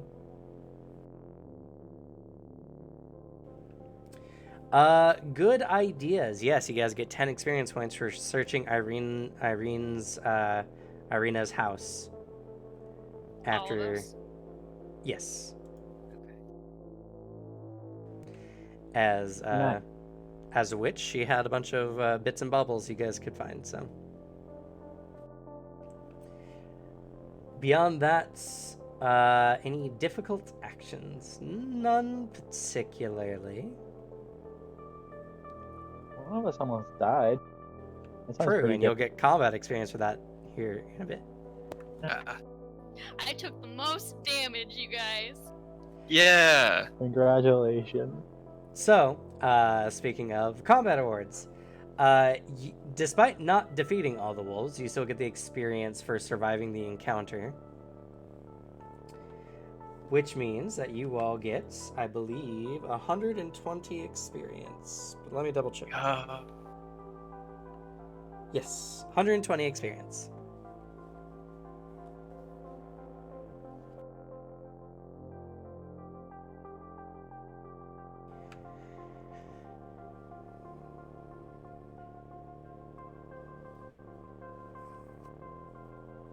they survived the encounter with the bowman, lol.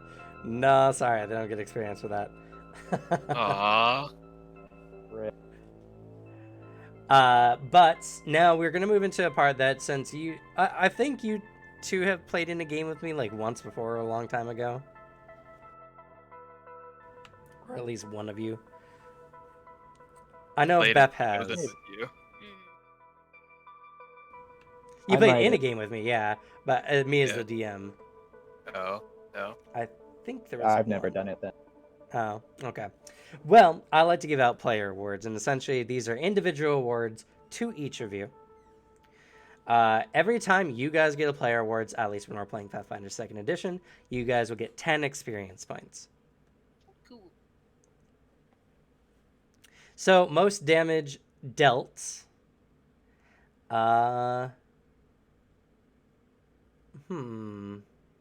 Yeah, I think goes to Vile. Whoa.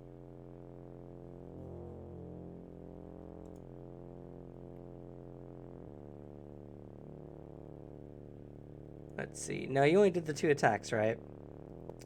I think so, yeah. Yeah. Let's see here. Normally it's more obvious, but sometimes. I mean, Let's between see. all three of us, we did a total of like 5 attacks, I think. No, you guys did a fair amount. The problem is none of you hit all too hard. Cause We're yeah, right. Spud I hit got for 9. 9. Yeah, My character is not made. and Vile hit for 7. I actually think it's Fiola, because the electric arc did 10, and then the clinging ice did 8, because I think that one actually botched its reflex. Yeah. It So doubled. Fiola, That you sounds did the right to me. most. You did the most damage. Hello. Most damage Well, taken. took Also most Fiola. The utility award definitely goes to Vile, though. Your Bane and your Siphon was just debilitating the enemies. And my frightening. And your Whatever that frightening glance would like paralyze that one wolf, which is good because the wolves do an extra damage when 3 of them are on the same person. Oh my god. Right.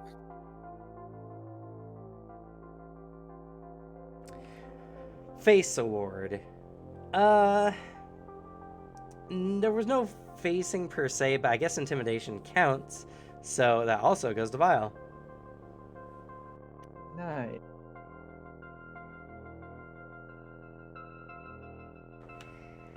And the pity award goes to Fiola for being our example today and what happens when one goes unconscious. Yes. Agreed. Also, Fair. not listening when he says, "Stay together." They She's go for the okay. weakest one. She's just having a panic attack. It's fine. And this is how people die in real life. Exactly. It's realistic. Just don't have a panic attack. Oh man. Kappa. All right. Now we're going to go into player nominations and or kudos. You guys can nominate each other for awards for something you liked in the session, whether they made you laugh, you liked the role play, any kind of compliment you can give. You'll either give a player award or at the very least a kudo, just to give each other a pat on the back. I appreciated how File consistently was like, about all the people that have now died. To everything, really. You're about to get captured? Eh. That's a good like character thing though, to like stay in character and not have him get riled over. He's just like, Yeah, he's pretty with his class and stuff is closely tied to death. So I was like, yeah, it's no big deal. I think Viola had like the best fleshed out like personality and character so far. I agree. Both of you take a player award. I will make special mention, when you play a rather apathetic character, it's hard to make sure you're balancing apathetic but not necessarily being a hindrance to your party. So just something to keep aware. While your character may not care whether people live or die or not, we are telling a collaborative story together, and you know that like we all have to work together. So yeah, I'm trying to find the good balance between he's fine with death and also people don't really want to die around me. So, but I don't feel like at all this session it was any kind of hindrance. So good job. But just something to be aware, if you play a very apathetic character, you can kind of get around the apathy in places by kind of erring on the side of, well, I don't want them to be more annoying. So yeah, I guess I think he's not really apathetic. He's just sort of apathetic toward like death and loss. So it's like, I don't really want to lose stuff, but like if it happens, it happens. Yeah. Well, regardless of like the intent, he came across as very apathetic for the session. Yeah, so. yeah. Just something to keep in mind. But I do think both of you, I keep saying Fiola especially. Bep is going all out on the role play. I really enjoy it. Good job. You definitely earned the player I don't award. mess around.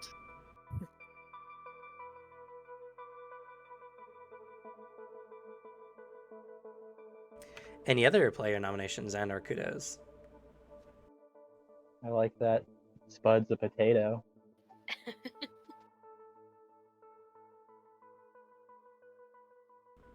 Spud is a potato. That's for sure. Thank you. Anytime.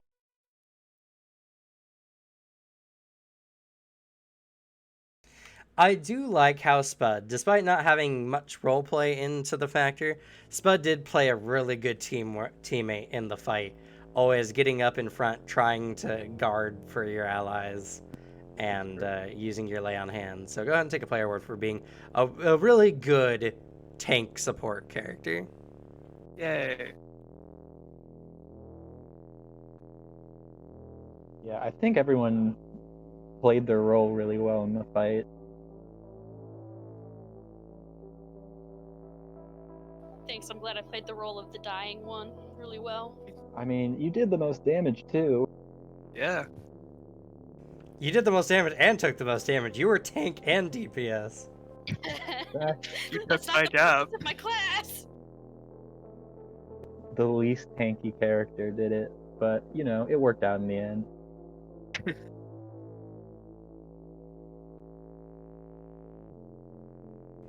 Any other player nominations and or kudos?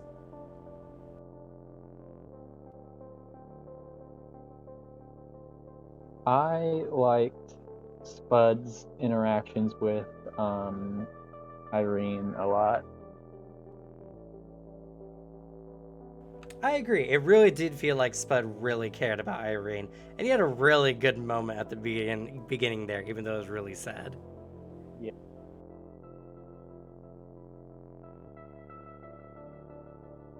Go ahead and take a player word for that. I was eventually gonna fight, but then I remembered my tenets where what was it? I respect the choices others make to live their own lives. So I let her do what she chose to do. Yeah, it felt like Spud like lost the most personally out of anyone. I don't know. Fiola really felt devastated after that Yeah. whole endeavor. She But- was Bud could just be hiding it. That was That's her true. goal. That was all she ever knew. It's true. I think you all played really well. I'm very happy with how the session went.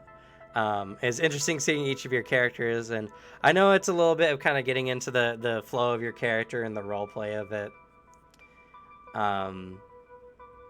Plus, it's a new system, and you really don't know what you can and can't do.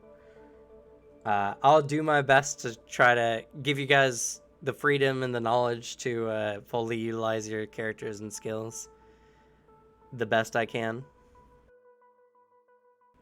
But I do think that with what you guys started with, you guys did pretty well. Your combat was pretty solid, actually, for a bunch of starters. Besides one kind of major slip up, there nothing too bad. Yeah, I combat agree. was like really easy to understand too. Kind of like this method of combat more than 5e. It feels like you have more options, and it feels like you're doing more. Yeah. The fact that any character could have technically attacked 3 times in a row is really cool. Yeah, I think in D&D there's like so many things that I did here that I would never do there because it would feel like wasting a turn. But here it's like, no, I got 3 actions. I can do this stuff. And it's more helpful that way. Yeah. And like nothing's limited to just being a bonus action. So if you want to do 2 things but they're both like bonus actions, you can't do them in 5e. Exactly. You will have to, if you love 5e, I understand, and 5e is a great system. I agree. But I love Pathfinder. Once I started playing Pathfinder 2e, especially, I've fallen in love with the system so much. I love it already too. Not gonna lie. Yeah. Mostly because, man, potions are so much better in this system. You get the same potion for 3 gold pieces in this system that you do for 50 in 5e. And it's way more effective than in 5e. And once we kind of go over some of the, because there's a lot of items that owlbear claw talisman you found is just the beginning. There's so many items that do so many really cool things. And a lot of them are dirt cheap too. Yeah. In our Whispers in the Dark game, which is on Tuesdays, one of our players recently picked up a Crimson Brand, which is a bastard sword that has this red lacquer on it. It's a +1 striking wounding sword, and you'll learn about +1 in striking soon. +1 essentially means it's easier to hit with. Striking means you add another weapon die to the damage. It's wounding too, though, and it bleeds a target when you hit them with it. That's nasty. It sounds But murderous. this weapon specifically is meant for killing undead, and so when it strikes undead, they bleed positive damage. Oh my. So even they actually fought a ghost, this ghost mage. That it was a really hard fight. It was a very dangerous fight. It was a very difficult encounter I made as kind of a boss for this section of the game, and they bled the boss, and it was this ghost, and he was bleeding positive damage for almost the entire fight. And it played a big part in defeating him, actually. What's positive damage? Yeah, it's like So- healing, but it hurts undead. Oh. It's not necessarily healing. Positive damage is just like life force, and negative damage is like anti-life force. So living creatures don't take positive damage. Okay. Some positive effects, though, do give healing. like the heal spell. Negative damage does not affect undead, and some negative spells heal undead. Okay. I can choose to have the same thing as undead, where positive damage hurts me and negative damage heals. Bro, then I can't heal you. There's a lot of fun stuff. And there's different types of potions. There's alchemical potions and magic potions. One of my players recently, they have an artifact and it leveled up, and essentially they do really good against negative effects, but they get half the healing from positive magical potions. Okay. Really sucks, but alchemical potions are not magical, so they can use alchemical potions and have no penalty. Anyway, is there any other player nominations and or kudos?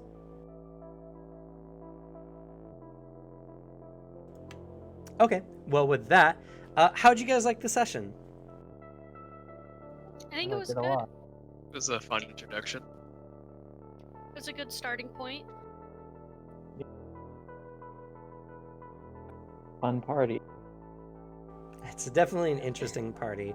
I will say, because of the nature of the next session, if for some reason you guys are feeling like you're not jiving with your character failure happens to everyone, and sometimes you just need to swap them out rather than trying to make them work. If you want to do so, next session, feel free to do so. You can talk to me, we can get a new character made up for you. I'll even let you keep the same experience.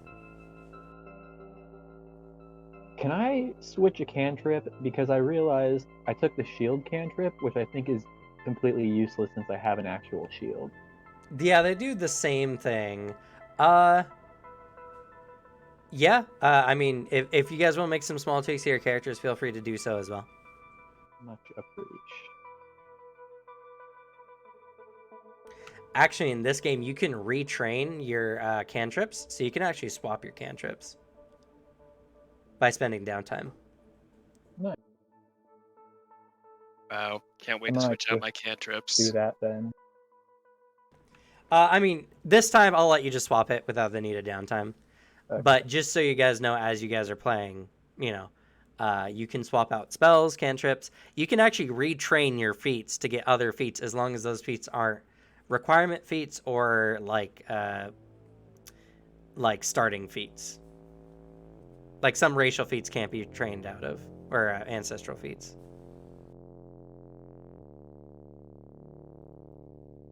But how'd you guys like each of the sections? I kind of introduced to you guys like the exploration mode and the combat. How do you guys feel like I did for those sections as far as like teaching you the mechanics and making sure that you guys were being optimal? I liked it. I think it was well done. It felt helpful without being like spoon-fed, basically. So like we were Yeah. still learning how to play, but we kind of had the training wheels on. Yeah, I think it was like we had our free will still while being like guided into how to make choices without making the choices for us, which was really nice. I like. Good. As you guys get more comfortable with the system, and as you guys, get more and more comfortable, I'm gonna start giving you less and less hints. So I might say, I might not say later, roll a society when you are on like an obvious route or somewhere. So you guys will need to be aware of what's going on around you. Ask questions. Make a lot of knowledge roll checks, because you can find and you can actually discover things in the game. I will provide for you guys exploration.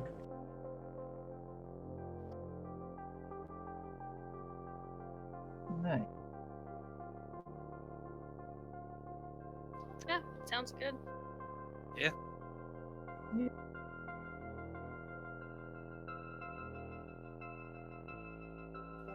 Sorry, I was saying goodbye to my girlfriend. She's going to work. So late. Yeah, it's night shift for you.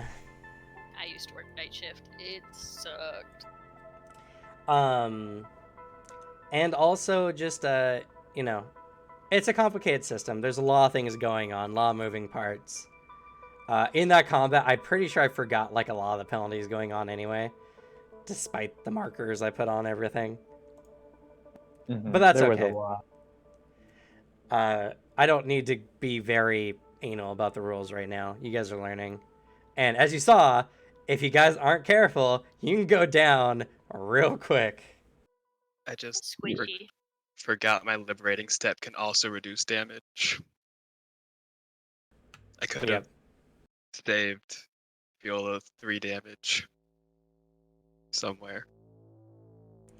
And this is something Sorry. I'll also... No worries. This is something I'll also say. Pathfinder is a more strategic game. You have more options. There's a lot more effects that are going on. There's a lot more things you can do. In this system especially, things like Intimidate are crucial skills that can overturn battles. I didn't realize how my feet would be until this session. And not only that, but there's exploration feats. You know, like those when you guys were moving at half speed and doing whatever. There's feats in the game that'll allow you to move full speed while still doing that action.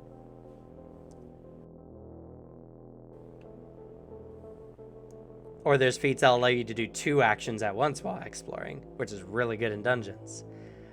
Recall knowledge is one of the biggest things in this game just because you guys can learn a lot about your enemies or about what's going on during a combat. Some characters even get bonuses to damage and to hitting enemies based on recall knowledge. Pathfinder 2E is your skills matter. They matter, and they matter in combat sometimes as well. And if you see a feat that you're like, I don't know when we'd ever use that, like Quick Squeeze is one of them, where you can squeeze and move your full movement or whatever, you'll say that, but then you'll come to a tight cavern area and you're like, oh my god, I'm so glad I had Quick Squeeze. That happened in one of our games. One of the players kind of met the boss, and everyone had this narrow section they had to squeeze through to get to them, to save them. And one feat, could make the difference. Yeah, I like how useful everything is. Like, it doesn't feel like anything on the character sheet is like useless in actual play. Yeah. Even my weapon has like fucking 5 different things or 5 different special things about it. Yeah. The And base weapon. the good thing for you, is because you have a shield in your claw, for instance, you could still grapple and trip, I think, are 2 of the ones you have for your weapon. Trip and disarm. Oh, you could still trip and disarm, which normally require a free hand. So you can have your weapon and a shield and still do those actions. And not only that, but once your weapon becomes a higher potency, like +1, +2, you can add the item bonus to those checks. Yo. Go. Disarm everybody in a fight. And I will tell you guys as well, Pathfinder is a more superhero-y kind of game. The more you guys level up, the stronger you will be. Mostly because you add your level to all your checks as well. But like, for instance, I have a group right now. They're currently level 6, level 7. Most of their rolls are in the mid-20s to early 30s. Nice. For checks that they're getting, that they're good at. Not only that, but your build will matter more, because if you're untrained in a skill, you don't get that level bonus. So these 9s, 14s, 16s that you guys are rolling now, you could be rolling those numbers even at level 20 if you're not trained. But the skills you are trained in, you'll be rolling 30s, 40s plus.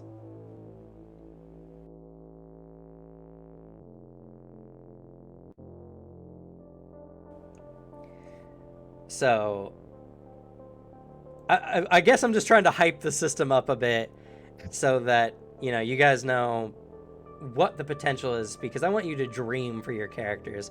I want you to think about what cool things your characters can do and then tell me about it. Tell me, the kinds of things that you guys are interested for your character.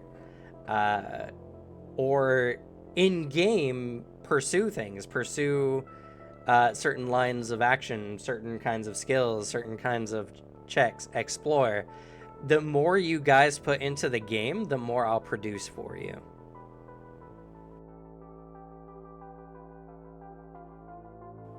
And so I've been talking at you guys for quite a bit. I do have one more question, though, before we end for the day. How'd you guys like the maps? They were cool. I like the one with the Yeah. rain effect. The rain effect was really cool. Yeah, I like them. I didn't even know that was possible. Yep. I actually got that. It's funny enough. I asked for some money for something. My girlfriend gave me way too much. I'm like, oh, God, what am I going to do with this extra $10? So I was like, Thank God. okay, I'm going to go. I got the rain effect and I got the markers that have like the numbers and everything on it. So, which makes my life a lot easier because then I don't have to remember what effects are going on. Because even in this combat we saw, there's a lot of effects going on. Yeah, I sort of made a Yeah. character built to add effects to combat, so You're just the most difficult in every single way. Everything just has to Yeah. be slightly more complicated. I take a lot of pride in that and how difficult I am to deal with. But I did hand design all those maps. I placed all the assets on it. Nice. Oh. I set them up. I set up the dynamic lighting. The rain was easy. I just took a rain thing and just spread it on the map. Not hard. But like all those pieces I set on because I want you guys to be immersed in the scene. I want you guys to see your characters. I want you to interact with them. Like I told you guys, you can rotate your characters to show that you're talking to someone, to emote in a way. By the time we start the next session, I will have not only the prison made, but also all of Trollheim as the city. Nice. And you saw, these maps are huge. Yeah, Yeah. they're very big. I wasn't expecting that. I appreciate it.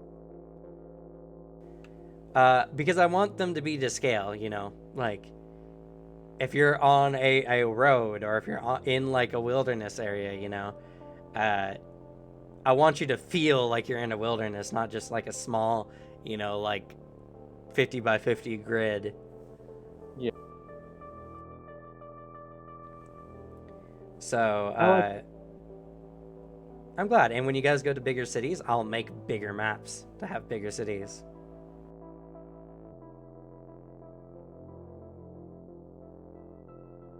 I'm still not great at map making. I'm still kind of working on it.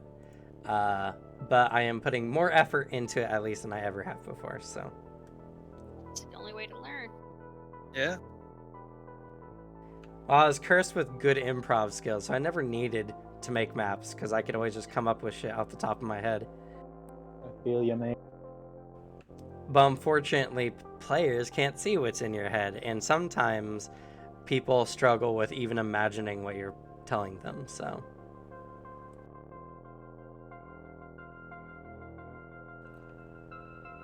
Some people even lack the ability to visualize things in their head, so. Yes, that is a thing. I want to make sure that I'm providing the best experience and the highest amount of immersion for you guys. And I'm excited for you guys to interact with more NPCs as well, because one of my strengths is improving, which means my NPC game is really good, so. Hype. Good game. Excited for more games. Yep. Agree. I will be here. I won't be sleeping in anymore. I'm so sorry about last week. We'll just give you hell for it for a while. It's fine. It's I'll never okay. forget it. Never forget. Never forgive. It does. It was kind of a stroke of fate though, because we have another player coming in, and this next part you guys are going to be in is perfect for adding new party members. I So can't believe you're adding him in a prison. That's so fitting.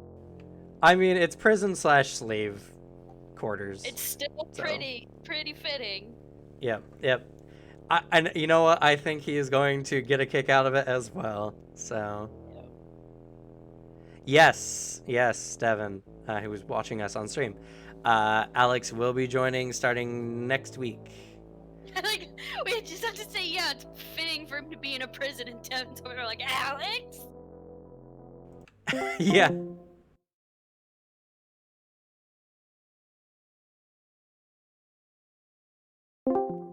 Okay, I'm My glad. bad. I pressed the wrong button. I was looking on Discord for something. Oh, I don't need to have a Discord up in my browser. I can just use my normal Discord. I normally have face cams on. But he is playing a changeling rogue. Beautiful. Nice. Coming to join the freaky party. I was about to say, there's not really any bad player for the mix because you guys already have enough chaos to pretty much include anything.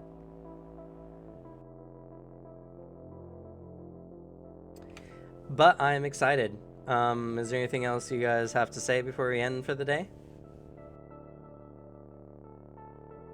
I had fun. I'm glad. I'm glad you're liking your characters. And like I said, the more you give me about your characters, the more I'll put into the game. Now, as I mentioned before as well, I guess I should mention this. I am still intending this for being a short-term game between 10 and 20 sessions, depending on when you get the storyline done. If you guys feel a very strong need to continue after that, it's definitely something I'll be considering. But it is something that I will say, keep it in mind as a good option, because once you guys have those 10, 15, 20 sessions under your belt, the next character you make will be that much better for the experience, and you'll kind of know more of what you want to do and miss some of those pitfalls. Indeed. Plus, Alex, I know once his next school year's coming to an end, he's probably going to want to reduce his number of games again, so at least he will be leaving by that point. But if you all want to continue and you want it bad enough, I will definitely consider it as an option. But all right, if you're watching here today and you have not done so already, please follow to see more amazing games like this. A new slate will be with us at 4 p.m. Pacific Standard Time every Wednesday. We also have Whispers in the Dark, which is every Tuesday, 4 p.m. Pacific Standard Time. And we also play other games like Anima Beyond Fantasy. I will also be putting our a new slate games on YouTube, so that if you guys want to go back and watch these episodes, or if anyone out there hasn't seen them and wants to get caught up, they'll be available for you to do so. I am also planning on making some Pathfinder videos, and I have another Anima video coming out here hopefully soon. Just trying to get into the rhythm of all this. Just got this new schedule started pretty much like a couple weeks ago, a few weeks ago. And with the cat now all acclimated to the house and everything, I have less to prevent me from working. So with that, I want to thank my players so much for being here today. And we're going to go ahead and say goodnight. So say goodnight, everyone. Good Goodbye. night. Everyone.